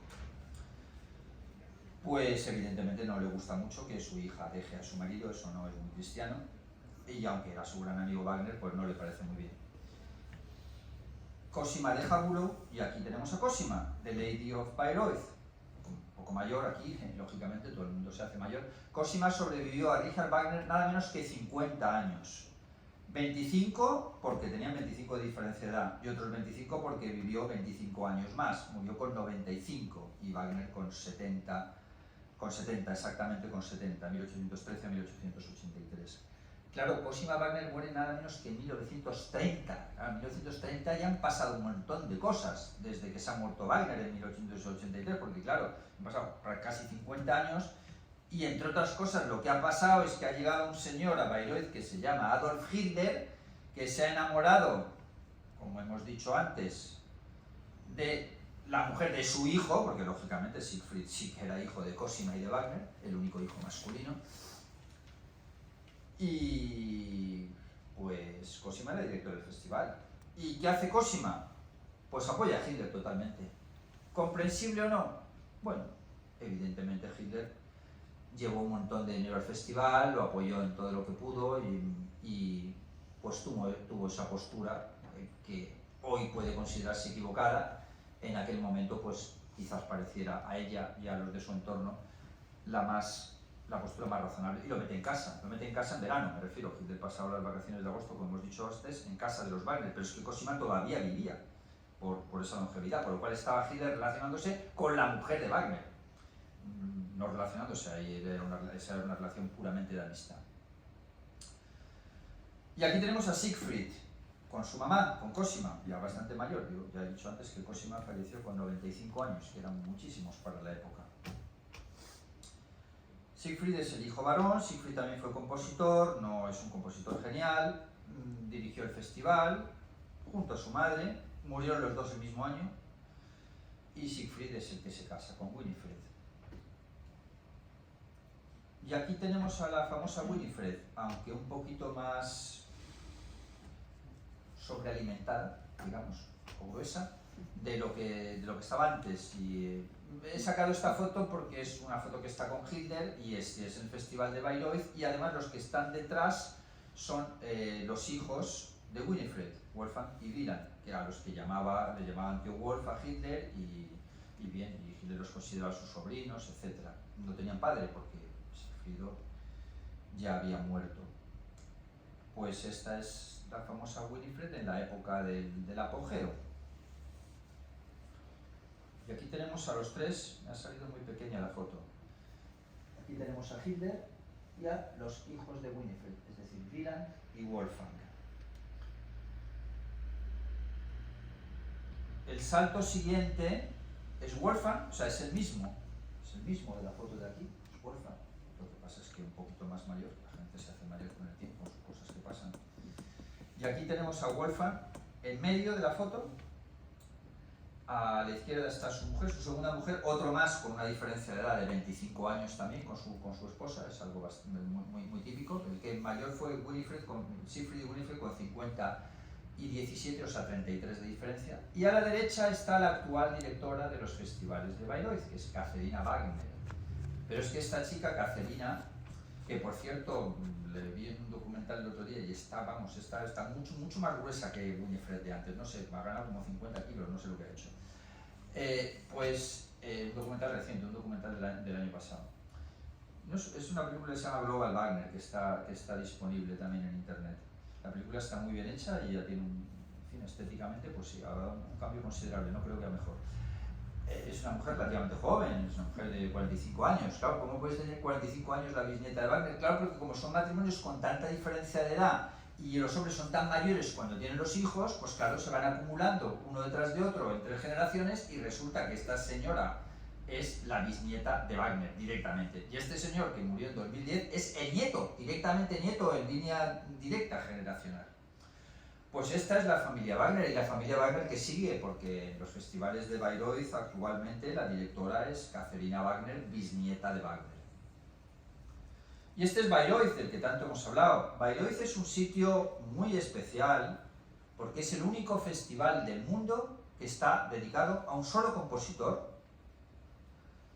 Salzburgo y Mozart no es verdad, eso de que el otro día me decía alguien, no, pero Salzburgo también con Mozart, no, eso no es verdad. Ni siquiera es el compositor preferente Mozart en Salzburgo, hay una gran vinculación con Richard Strauss y no solo es que esté dedicado a un compositor, sino que es un festival y un teatro de ópera que fue hecho en vida del compositor. Esto es un caso único total, en donde se interpretan exclusivamente las obras del compositor, siguiendo la doctrina, ideas creadas por el compositor en todo, incluidas las pausas, que Wagner decía que tenía que haber unas pausas entre acto y acto de 1 hora, para que la gente entrara plenamente recuperada a la continuación. Está hecho en Bayreuth, que es un lugar intermedio entre Múnich y Berlín, intermedio en distancia, está al final de Baviera, al norte de Baviera, cerca de lo que fue la antigua República Democrática Alemana, pero cuando se hizo la partición se quedó dentro de la Alemania Occidental y no de la Alemania comunista.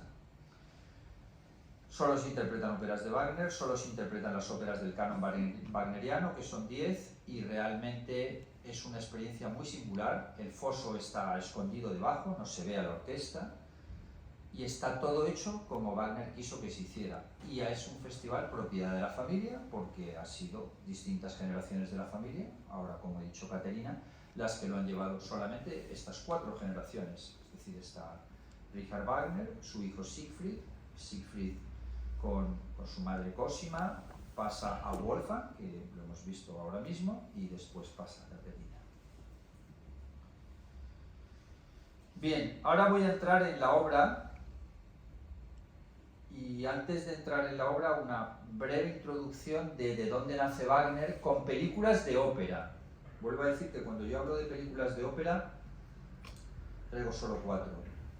Hablo de películas de ópera como cine, no de una ópera grabada en el teatro, sino cine de ópera. Esta es una de las más conocidas, La flauta mágica de Ingmar Bergman, película excepcional, con el inconveniente de que está cantada en sueco. Bueno, para los que entiendan alemán o no entiendan alemán, mejor dicho, no se diferencia tanto del alemán, a lo mejor no ven tanto la diferencia, pero la película es excelente en cualquier caso. Esta es de Kenneth Branagh, conocidísimo cineasta y actor. En la película reciente de Oppenheimer tiene uno de los papeles.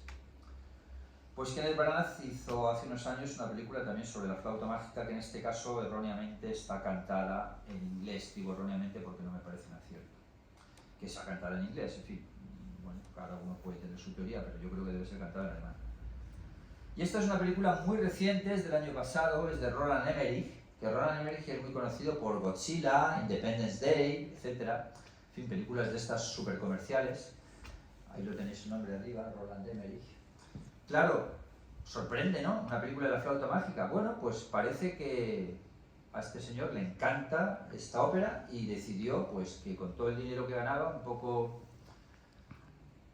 el tema es, bueno, gano mucho dinero con mis películas, pues mira, ahora voy a permitir el lujo de hacer una flauta mágica lujosa con todos los medios.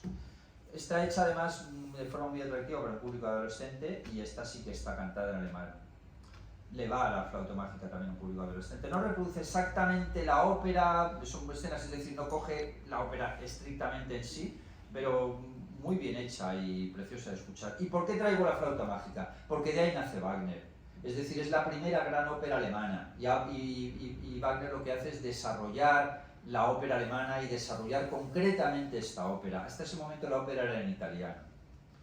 Y la siguiente película de ópera que traigo, que me encanta y es una de las mejores películas de ópera que se han hecho, es The Freischütz o Hunter's Bride en la traducción inglesa. En español es El cazador furtivo, de Weber. ¿Quién es Weber? Weber no es tan conocido hoy en España, en Alemania sí. En Alemania esta película fue un gran éxito comercial, en España no se vio, en los cines. Son películas para el cine, las que he traído, lógicamente. La de Kenneth Branagh, por cierto, se exhibió en los cines de Alicante. Hunter's Bride no hemos tenido esa suerte, porque claro, Mozart lo conoce mucha gente, a Weber no lo conoce nadie aquí.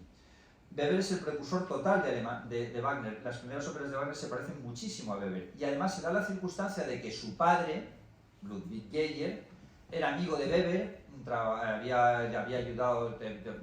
programado, óperas de Weber, etc. O sea que hay influencia directa. Por cierto, más relación todavía, porque Weber era primo hermano, es decir, primo de primera generación, de la esposa de Mozart, que se llamaba Constanza Weber. Por lo cual, pues tenemos, es un compositor que es un vínculo, a mí es un compositor que me gusta muchísimo, que es un vínculo perfecto entre de Mozart pasamos a Weber y de Weber pasamos a Wagner sin salirnos de la ópera. Y esta película está hecha con unos medios lujosísimos, es una ópera sencilla, no es de grandes pretensiones en cuanto al tema, el libreto puede ser criticado, pero es preciosa y tiene una música preciosa y es un verdadero encanto poder escuchar esto.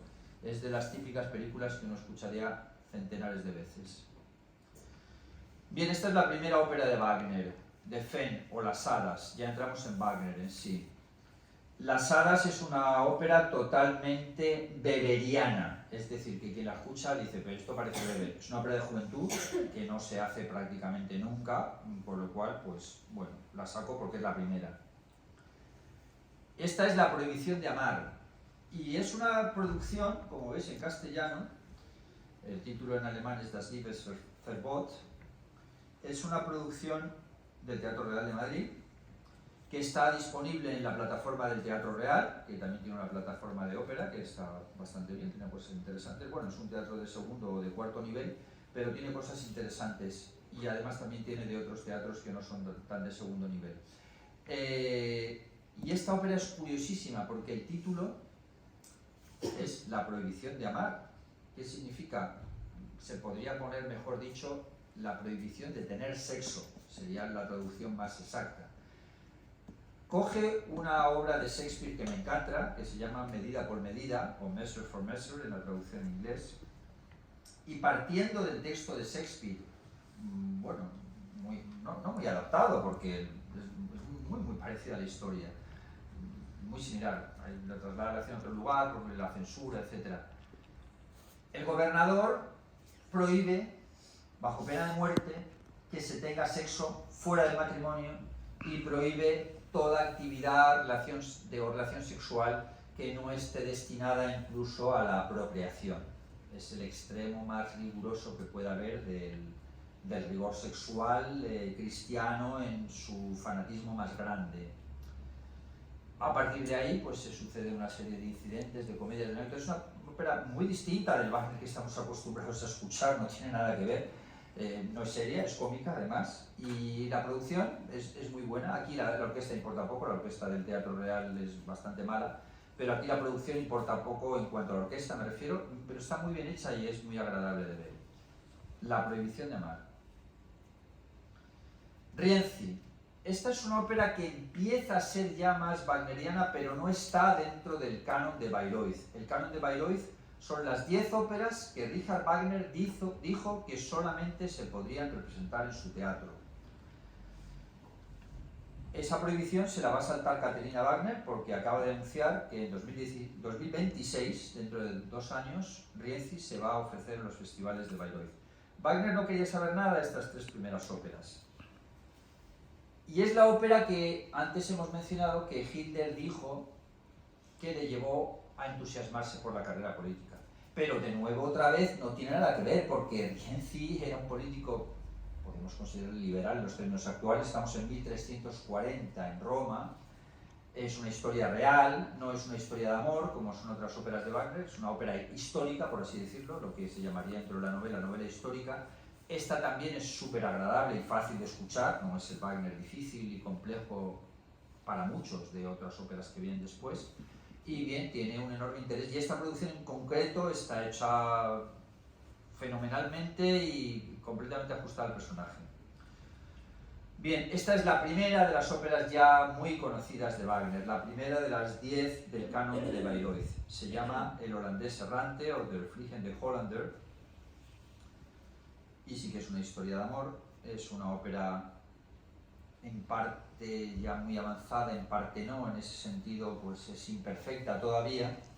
No me puedo detener exactamente en el detalle, en el análisis de cada una de las historias de la ópera como me gustaría, pero en definitiva es el tema central de todas las óperas de Wagner, quitando esas 3 que hemos dicho que son de juventud, que es la redención a través del amor.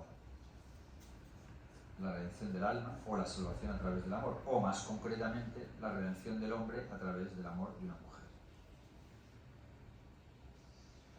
Tannhäuser es una ópera que me gusta muchísimo, aunque también es desigual, tiene algunos elementos italianizantes, es muy famosa y muy conocida la obertura, muy popular, muy interpretada en los programas de conciertos y en películas.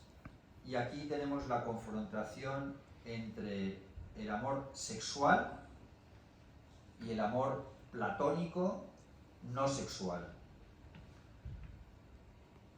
Tannhäuser, cuando empieza la ópera, está en el Venusberg, que es como si fuera un club de prostitución actual. Está rodeada de la diosa Venus y diosa del sexo, y con una serie de, bueno, podemos decir, prostitutas o mujeres que libremente se acuestan con él. Vive solo de sexo. El Venusberg, que es el Berg en alemán, es montaña, la montaña de Venus. Finalmente se cansa, se va, él había estado enamorado de Elizabeth y vuelve, digamos, a la tierra, por así decirlo, al mundo normal. Se encuentra con Elizabeth y en un concurso de canto se pide a los protagonistas que canten sobre qué consideran que es el amor. Wolfram, que es Wolfram von Eschenbach, al que antes hemos mencionado, es decir, el Wolfram que desarrolla el Parsifal de Chrétien de Troyes, pues Wolfram von Eschenbach, o Wolfram, que es como se conoce la película, dice que el amor pues, lo dice de forma muy seria, muy formal, etcétera, etcétera. Y luego Tannhäuser canta pues, que el amor, que lo único que hay en el amor y que lo realmente importante es el sexo, y que la gran pasión del amor es el sexo, y que eso es lo mejor que hay, y que no hay verdadero amor sin un intenso amor sexual. Claro, todos se escandalizan y dicen que eso es un pecado horrible, y que por tanto pues ya Tannhäuser se da cuenta de que ya ha perdido Elizabeth, etcétera, y le dice, mira, la única solución que tienes para tu pecado tan grave que has cometido, que ya revela que ha estado en Venus, lo que has hecho es estar tantos años viviendo en un club de prostitución, para entenderlo, entregado solo al sexo, la única solución que tienes es ir a Roma, en peregrinaje, y que el Papa te perdone. Si el Papa te perdona, pues vale, todos estamos contentos y no hay ningún problema. Tannhäuser se va a Roma, peregrina, además con la mayor miseria posible, entrega, arrepentimiento, y el Papa le dice, no, perdona, tu pecado es absolutamente imperdonable, o sea, lo que has hecho es que no se puede hacer nada peor, es decir, entregarse al sexo es lo peor que se puede hacer, por tanto, no te perdono, porque además, mira lo que te digo, va a ser imposible que tú obtengas el perdón, porque antes brotarán flores del báculo, palo sagrado, que tengo, antes brotarán flores que tú puedas ser perdonado. Y Tannhäuser vuelve, pues no me han perdonado, esto es un desastre, etc. Muere, Elizabeth muere también, y a continuación escuchamos un fragmento que es súper conocido. Aquí se trata de identificarlo en lo que es, mucha gente no sabe a qué momento concreto corresponde, en donde el coro anuncia que Tannhäuser ha sido perdonado porque han brotado flores del báculo del Papa. Bien, evidentemente, bueno, ha sido perdonado, pero ya está muerto, no sé si le servirá de mucho. Bueno, esto depende de las creencias de cada uno, claro. Es muy curioso porque es en gran medida la dicotomía de Wagner y de muchas personas, hombres y mujeres, pues que tienen una relación muy pasional sexual y luego otra relación que no es sexual, y bien, pues ninguna de las dos situaciones son ideales, claro. Lo ideal sería una fusión equilibrada y ponderada entre ambos. Y en buena medida es autobiográfica, como por otra parte también lo es el holandés Rante, en el sentido de buscar esa redención a través del amor de la mujer. La siguiente ópera muy conocida es Lohengrin, que es la que hemos dicho que llevó a Hitler, a la pasión por Wagner cuando tenía 12 años. Lohengrin es en parte una ópera nacionalista alemana, porque una de las frases que tiene es que las hordas del Este ya nunca más nos conquistarán, etc. Bueno, se equivocó un poco, tardaron bastante en llegar las hordas del Este. Las hordas del Este llegaron en 1943, digo del Este, en 1943 me refiero cuando los soviéticos son los que entran en Alemania, después de la batalla de Stalingrado. Y en ese sentido ese componente nacionalista alemán lo reforzó mucho Hitler. Lohengrin, históricamente, ¿quién es Lohengrin? Lohengrin es el hijo de Parsifal, desde el punto de vista mitológico. Lo menciona en la ópera, él mismo dice, soy el hijo de Parsifal. Es una ópera, para mí me parece la más floja de todas las de Wagner. Cuando Barenboim hizo su ciclo completo en la ópera de Berlín con Harry Kupfer, escuché al propio Kupfer decir es que esta ópera no me encaja mucho tanto en Wagner. En cualquier caso tiene momentos maravillosos, es una ópera también de trozos, de fragmentos, y aquí lo que hace referencia es a la infidelidad de la mujer, pero no la infidelidad de la mujer en el sentido de irse con otros hombres, sino que plantea una cuestión francamente interesante, que es que Lohengrin le dice, mira, yo me voy a casar contigo, te he salvado, no vamos a entrar en tantos detalles de la historia, pero te he salvado. Ahora, no quiero que tú me preguntes de dónde vengo ni quién soy. Tienes que confiar plenamente en mí. Ella no es capaz de eso. Es una crítica en realidad a las mujeres en el sentido de que no es capaz de esa confianza ciega que le está pidiendo Lohengrin. Y hace las preguntas indeseadas y surge el desastre total. Por cierto, la ópera es súper conocida por la marcha nupcial, que es la marcha más interpretada en todas las bodas. Es decir, si vais a una boda o habéis escuchado música de una boda y no la conocéis, es la marcha nupcial de Lohengrin, la number 1. La number 2 es Midsummer Night's Dream o Sueño una noche de verano de Mendelssohn. Bien, y aquí tenemos ante la que muchos dicen que es la mejor ópera de la historia. Muchos, creo que yo también me incluyo. Bueno, pondría esta y a Parsifal.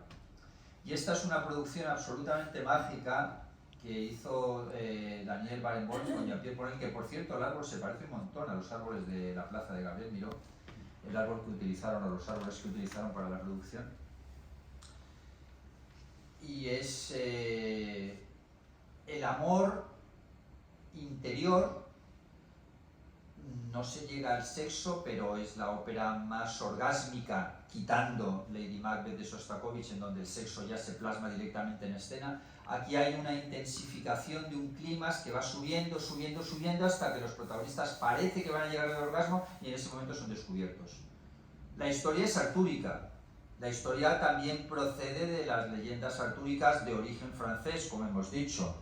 Y es artúrica porque en realidad es un mimetismo de la famosa leyenda entre Arturo, rey Arturo, Lancelot, su primer caballero, y la reina Ginebra. Es exactamente el mismo trío, es decir, es el rey Marque, que no es alemán, estamos en Inglaterra. El rey Marque, estamos con Tristán, que es su sobrino y a la vez su primer caballero, y Isolda. Tristán y Isolda son los jóvenes, como Arturo y Marque son los mayores de este trío, y evidentemente pues los jóvenes se enamoran apasionadamente, y es una ópera que la intensidad que tiene del primer segundo hasta el último no todo Wagner es perfecto, no todo Wagner es perfecto, no ocurre lo que le pasa ni Bruckner ni Brahms, tiene momentos de imperfección, pero aquí no. O sea, esta es desde el primer segundo hasta el último es una obra absolutamente perfecta. Hace falta escucharla con concentración, y también es utilizado el preludio en muchas películas, pero no tiene tanta presencia como otras. Bueno, tengo que seguir y no me puedo detener tanto como me gustaría. Los Maestros Cantores de Nuremberg es una ópera completamente distinto al resto de las de Wagner. Esta es la ópera que se considera ópera fetiche nazi. Es la ópera que mucha gente dice que se utilizaba en los campos de concentración judíos, o de los judíos, o contra los judíos, en la Alemania nazi. Como hemos dicho antes, no es cierto que esto fuera así, pero en cualquier caso es la más representada en la famosa película de Levi Riefenstahl, El triunfo de la voluntad, o The Triumph of the Will, del año 34, es la que más aparece en los desfiles nazis de Nuremberg,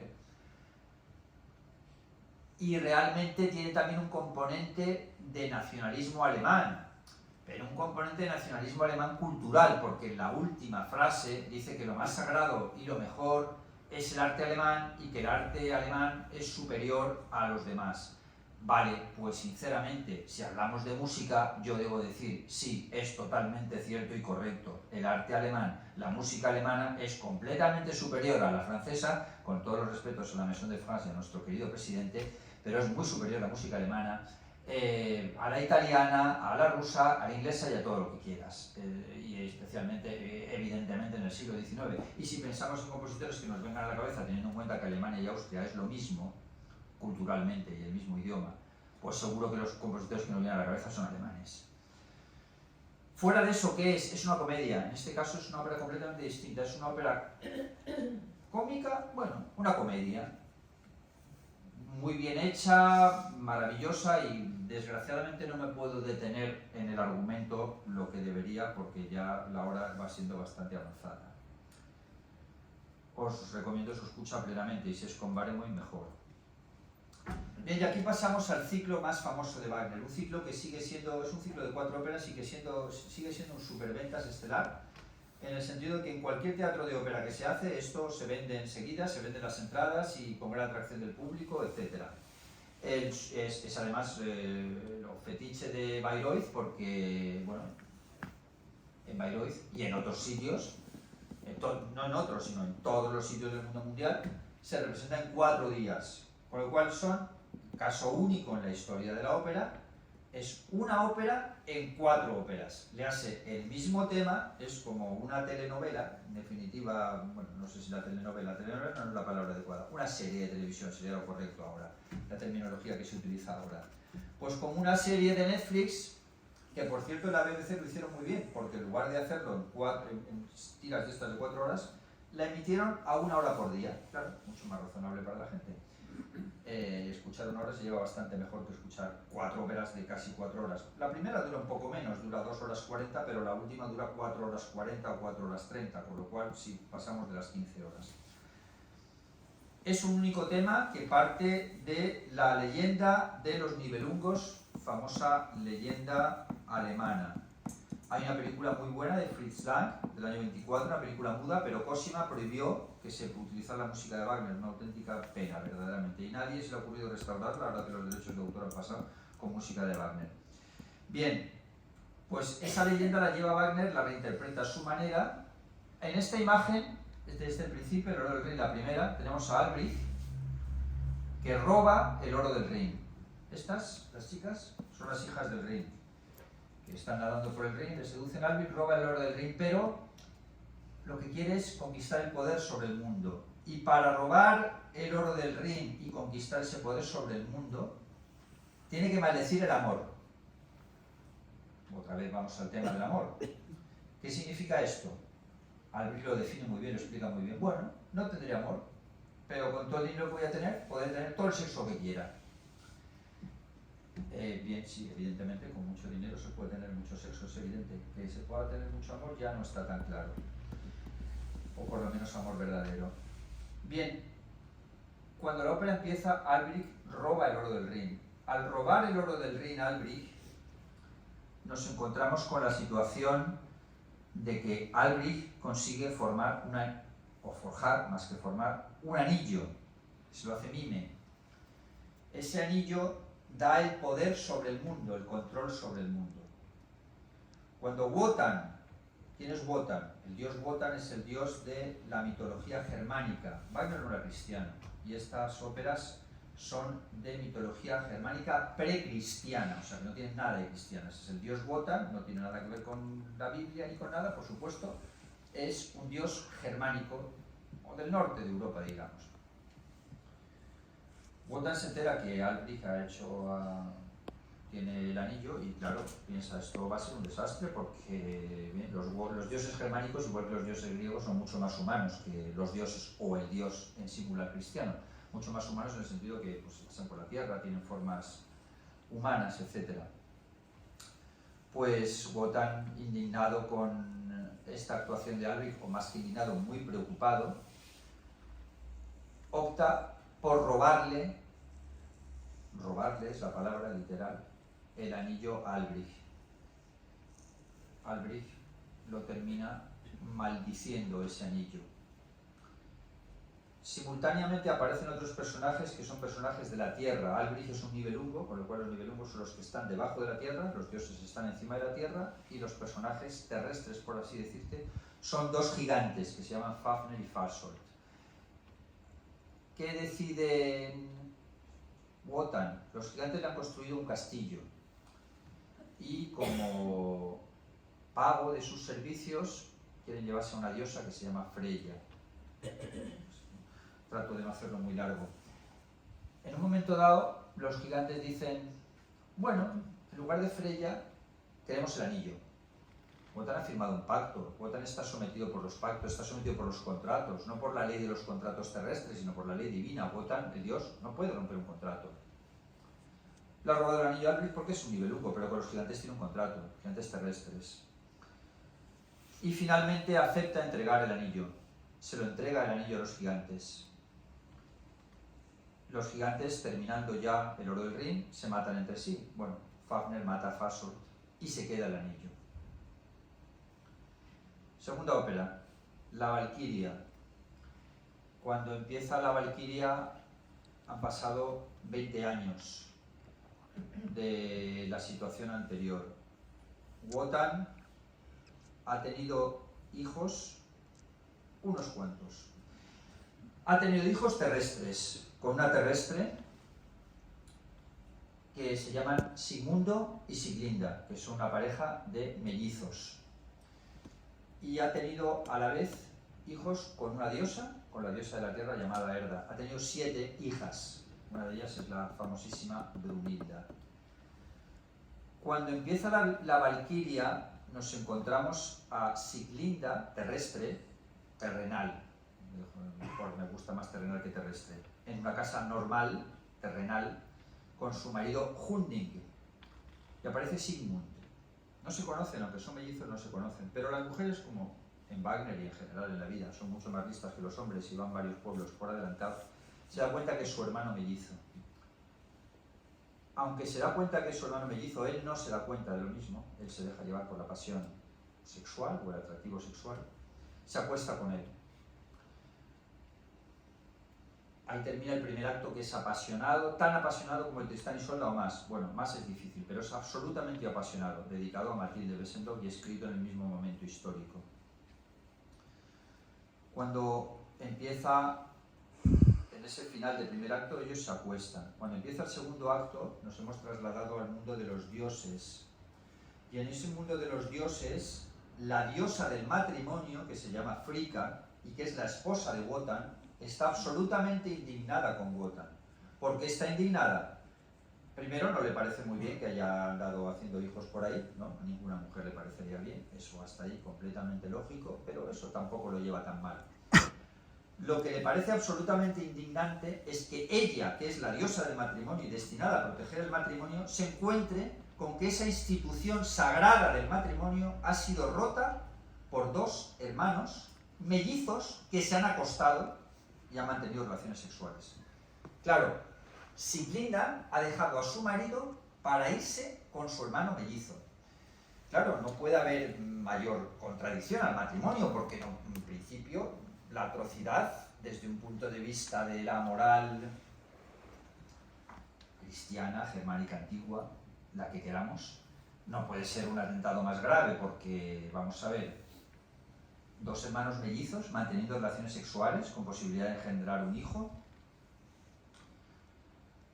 Wotan se encuentra en un dilema terrible, porque la diosa del matrimonio le dice que él es el dios y él tiene que proteger la institución matrimonial y tiene que proteger lo sagrado y no puede permitir un atentado tan grande a lo sagrado como el que acaba de producirse, que es que sus hijos, porque los 2 son hijos de Wotan, con otra mujer, con una mujer terrenal, se hayan acostado entre sí.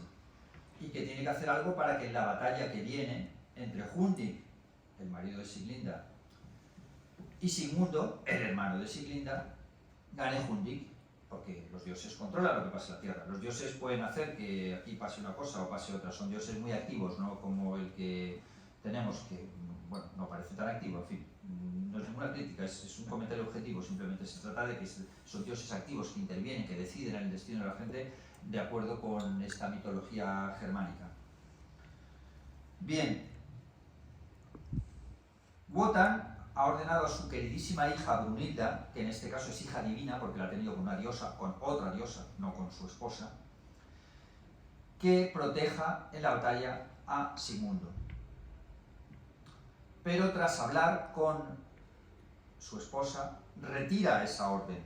Cambia de criterio, dice, perdona Brunilda, no puede ser, me he hablado con mi esposa y no puede ser, tienes que darle la victoria en la batalla a Hunding. Tienes que permitir que gane Hunding y tienes que permitir que muera Sigmundo. Dice, no, dice Brunilda, ¿cómo voy a permitir que muera Sigmundo? Si además es mi hermano, o mi medio hermano. Claro, finalmente Wotan se deja inclinar por las leyes en contra de sus sentimientos. Él dice que lo que han hecho Sigmundo y Siglinda es un acto de la naturaleza. Claro, pero ese acto de la naturaleza es relaciones sexuales apasionadas y encima de amor entre dos hermanos mellizos. Cual, pues ahí la naturaleza parece que ha exagerado también un poco. Entre la elección entre ley y amor natural se inclina por la ley. Brunilda decide no hacerle caso, decide apoyar en la batalla a Sigmundo. Cuando Wotan ve eso, interviene, baja del cielo, entre comillas, o de la parte de arriba, baja abajo, a la tierra, interviene en la batalla, le da la victoria a Hundik y permite que Hundik mate a Sigmundo. Ha matado a su hijo.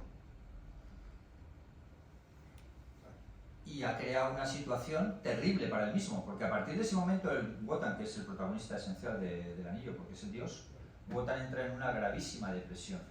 ¿Cuál es la depresión? La depresión de haber ido en contra de sus sentimientos. Depresión que ya empieza en la Valquiria, que se acentúa muchísimo en Sigfrido y que en el caso de los dioses es depresión total porque ya ni siquiera habla y ni siquiera se mueve de la silla. En la cuarta ópera. Brunilda ha desobedecido las órdenes de su padre. Ella trata de justificarse, incluso ilumina a su padre diciéndole, no te confundas, han tenido relaciones sexuales, muy probablemente, o yo sé, que ella está embarazada. Van a tener un hijo, que será Sigfrido. Ese hijo es tu nieto, va a ser un héroe libre completamente.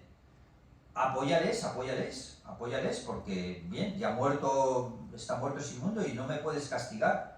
Y Wotan le dice, sí, lo siento, tú me has desobedecido y por tanto, aunque te quiero muchísimo y eres mi hija adorada, como me has desobedecido te castigo. Y tu castigo es que dejas de ser diosa, dejas de pertenecer al mundo de los dioses y vas a ser una terrícola o terrenal, mujer normal. Él le pide, y son estas llamas del final, esto es el precioso final de la Valquiria en la producción de Harry Kupfer de Bayreuth. Él le pide, rodéame, muy moderna como veis, muy acertada, que sea moderna no significa que sea mala, a veces todo lo contrario. Él le pide, rodéame con unas llamas, por favor. Súbeme a una montaña y rodéame con unas llamas para que solo un héroe pueda rescatarme. Ella ya sabe que el único que va a poder rescatarle es Sigfrido. Y que Sigfrido todavía no ha nacido, pero está en el vientre de Siglinda. Y ella lo último que hace es salvar a Siglinda. Se la lleva fuera del bosque, la esconde para que pueda dar luz a Sigfrido. Y Wotan entiende, dice, bueno, pues sí, vale, con un precioso gesto de amor, ligado también a esa desobediencia, pero con gran amor, la rodea de llamas en una escena preciosa, también muy reproducida en muchas películas, el fragmento musical, y ahí termina la Valquiria. Tercera ópera, Sigfrido. Aquí han pasado 20 años más, y en estos 20 años más ha nacido Sigfrido, que tiene ahora, pues eso, 20 años, 18 años, o de 20 es una cifra. Aquí está Sigfrido en la forja porque él trabaja en un taller de herrero, que el dueño de ese taller es Mime, que es medio hermano de Albric. Mime es un Nibelungo. Siglinda ha muerto al dar a luz, por lo tanto Sigfrido murió su padre en la batalla, no conoce ni a su padre ni a su madre. Y Mime lo ha tenido refugiado porque lo único que quiere Mime es que Sigfrido mate a Fasolt. ¿Quién es Fasolt? Hemos visto los gigantes. Fafner, en este caso, no Fasolt, porque Fafner ha matado a Fasolt. El gigante que se ha quedado con el anillo, y el anillo da la posibilidad de... Por cierto, esta escena no es en el... Esto es el dragón, no es la forja, se parece pero no es. Se ha reconvertido en dragón. ¿Por qué se ha reconvertido? Porque él tiene, el anillo le da la posibilidad de convertirse en... ¿Qué es lo mejor para protegerse un dragón en una cueva? Esto no lo asaltará ni podrá con él nadie. Y mientras tanto, está allí en la cueva, diciendo que es muy capitalista, la frase, yazgo y poseo, dejarme en paz. totalmente capitalista. Bueno, capitalismo poco productivo, diríamos. Capitalismo conformista, a lo mejor. Bien, pues Sigfrido, lo que quiere Mime es que Sigfrido mate al dragón y quedarse él con el anillo. Y para eso lo ha estado ayudando, bueno, sí, cuidando, o en fin, cuando era pequeño cuidando, lógicamente, durante 20 años. Y lo ha tenido protegido completamente del mundo, ha hecho que no conociera absolutamente a nadie. Claro, llega un momento Sigfrido que le dice, vamos a ver, vale, tú eres mi padre, me has dicho que eres mi padre. ¿Y quién es mi madre? Dice, no, tú tienes madre, los humanos no es así. Sigfrido no sabe nada, es un ignorante absoluto y total, no sabe nada de nada de nada. Los humanos no son como los animales, dice Sigfrido, es que yo he visto en el bosque, he visto pues, que hay parejas de animales. No, los humanos no somos así, yo soy tu padre y tu madre. El otro pues no se lo cree y le dice una frase, dice, mira, es que yo me he visto reflejado en un lago y tú eres muy feo, no nos parecemos absolutamente en nada, ni de rasgos, ni de nada, ni de estatura, ni de nada, entonces tú no puedes ser mi padre, es imposible. Al final el otro le revela que no es su padre. Bien, finalmente, y por abreviar, dado la avanzada de la hora, finalmente Sigfrido consigue forjar la espada de su padre, lo único que tenía eran los restos de esa famosa espada, ¿no tú? Mime no la conseguía forjar, Sigfrido consigue forjarla, se va y mata al dragón. Con esa fuerza que le da, pues Sigfrido es el héroe sin miedo, que dice el miedo, yo no sé eso de qué es el miedo, le dice el miedo, no sé, eso el miedo, eso no es una cosa que yo no conozco, nadie me ha enseñado ni he percibido nunca ese sentimiento o esa cosa tan rara, ¿qué será? Después de matar al dragón, Sigfrido acude a la montaña, después de matar al dragón y quedarse con el anillo, lógicamente, porque al matar el dragón se queda con el tesoro de los Nibelungos y se queda con el anillo que da el poder sobre el mundo. Acude a la montaña y despierta a Brunilda. Despierta a Brunilda, ¿qué quiere decir? Que sube a la montaña, sube hasta arriba, pasa las llamas, etcétera, porque él no tiene miedo, él no le preocupa nada, etcétera, y es el único que lo puede hacer. Y Brunilda lleva 20 años dormida. Él la despierta, Brunilda le dice que le quiere muchísimo, Sigfrido se cree que es su madre, claro, porque no entiende nada. Es la primera vez en su vida que ve una mujer, que es el momento en el que dice, vaya, ahora sí que siento miedo, esto no entiendo muy bien lo que es, esto es algo diferente, esto no lo he visto yo nunca.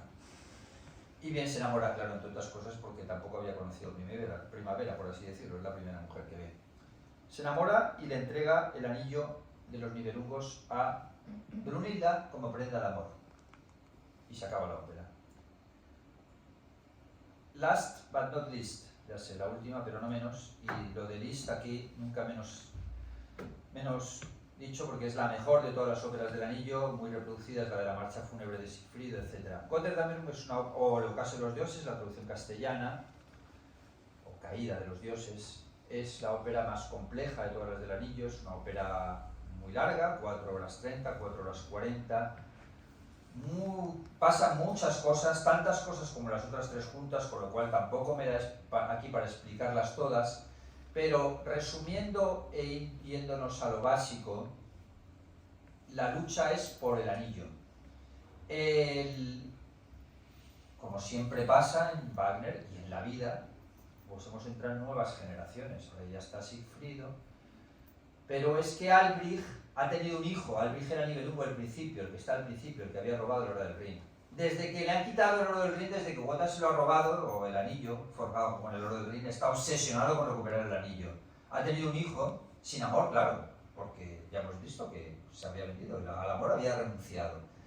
Ha tenido un hijo, que se llama Hagen, que claro, pues no ha sido un hijo precisamente muy alegre, porque cuando engendras un hijo sin amor, pues ya sabemos lo que pasa. Y este hijo está obsesionado con conquistar el anillo, porque es lo que su padre, etc. En fin, al final, después de una serie de sucesos que son un poco largos y complicados de explicar, no son complicados en sí, no son complicados de explicar, simplemente son largos y es un poco tarde. Pero lo cierto es que al final, Hagen mata a Sigfrido. Lo mata por la espalda y muere Sigfrido, con lo cual se va a quedar con el anillo, pero el anillo lo rescata Brunilda en el último momento y Brunilda, como acto final, lo que hace es la renuncia suprema, que es entregar el anillo y devolver el anillo a las hijas del rey. Con lo cual, 15 horas después y 4 horas después, el anillo vuelve a su sitio. Y el equilibrio del mundo, en ese inicio del mundo que tienen los acordes mágicos del principio del orden del Rin, muere.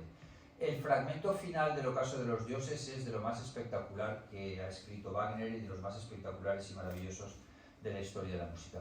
Con eso cierro el anillo y termino ya la charla con la última ópera de Wagner, Parsifal, que es una ópera completamente diferente de las otras y que es, como he dicho antes, una ópera con simbología cristiana, es la Copa del Grial, con temas budistas y algún tema también, digamos, musulmán o árabe.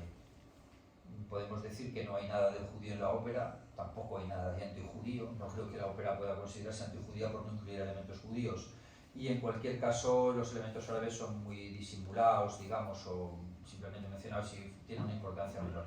Parsifal es una ópera religiosa, o más que religiosa yo diría espiritual, en donde lo que se está luchando es por el Grial,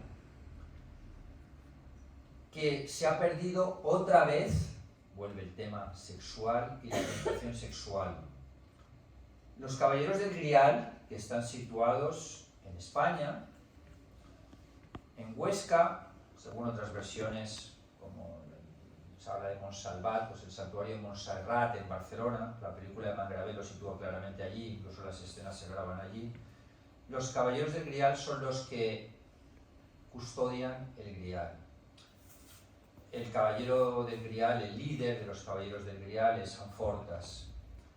Amfortas es seducido sexualmente por una persona de fuera del Grial, que es una mujer totalmente seductora que se llama Kundry. Esta Kundry, a instigación de Klingsor, que podemos asociarlo con un elemento demoníaco, consigue robar a Amfortas la famosa lanza sagrada y le crea una herida, que es evidentemente una herida espiritual, del horror que ha hecho de, por acostarse con otra mujer, por simplemente tener sexo, haber perdido la lanza sagrada y la espiritualidad y la pureza. En ese sentido, esa herida es una herida simbólica. Precioso en la película de Silverberg cuando la herida se pasea fuera del cuerpo, porque es así, porque es una herida espiritual más que corporal. Y al final, ¿qué es lo que ocurre? Pues que esa lanza solo puede ser devuelta por una persona realmente pura, que sepa valorar exactamente lo que significa el Grial, lo que significa esa renuncia al sexo, consigue no ser seducido por Kundry, se le presentan todas las tentaciones posibles a nivel de mujer. En la película de Parsifal de Daniel Mangravé va un poco más allá y lo presenta como los 7 pecados capitales. Y finalmente Parsifal recupera la lanza sagrada, vuelve al santuario del Grial y todo se termina, digamos, de una forma pura y el mundo se renueva de la misma manera que se pudo renovar al final del Ocaso de los Dioses. Bueno, he terminado, disculpad si me he extendido mucho, no sé si queda tiempo para un coloquio. Creo que lo que he tratado de hacer es unas pinceladas. Evidentemente es un tema que a mí me apasiona, que me gusta muchísimo y que sirve, lo que he dicho, espero que sirva para profundizar, para ver películas, para tratar de conocer mejor a Wagner, de conocerlo más y mejor. Creo que cerramos aquí porque es muy tarde, ¿no?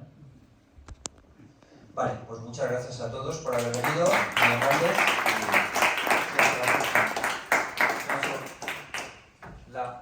La Noël, de la Maison de France. Buena Noël. Muchas gracias, Pedro. Avec plaisir, mon cher ami. Nos has dejado apabullados, como siempre.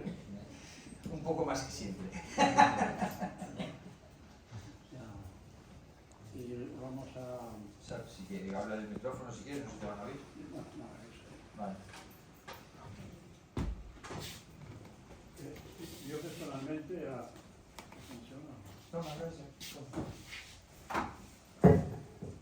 Personalmente, Wagner, pues me cuesta un poco aceptar.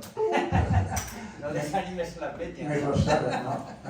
Como pero nos has abierto muchas puertas. Y entonces a partir de ahí yo creo que vamos a tomarlo en serio. Y el año que viene nosotros te hablaremos de Wagner.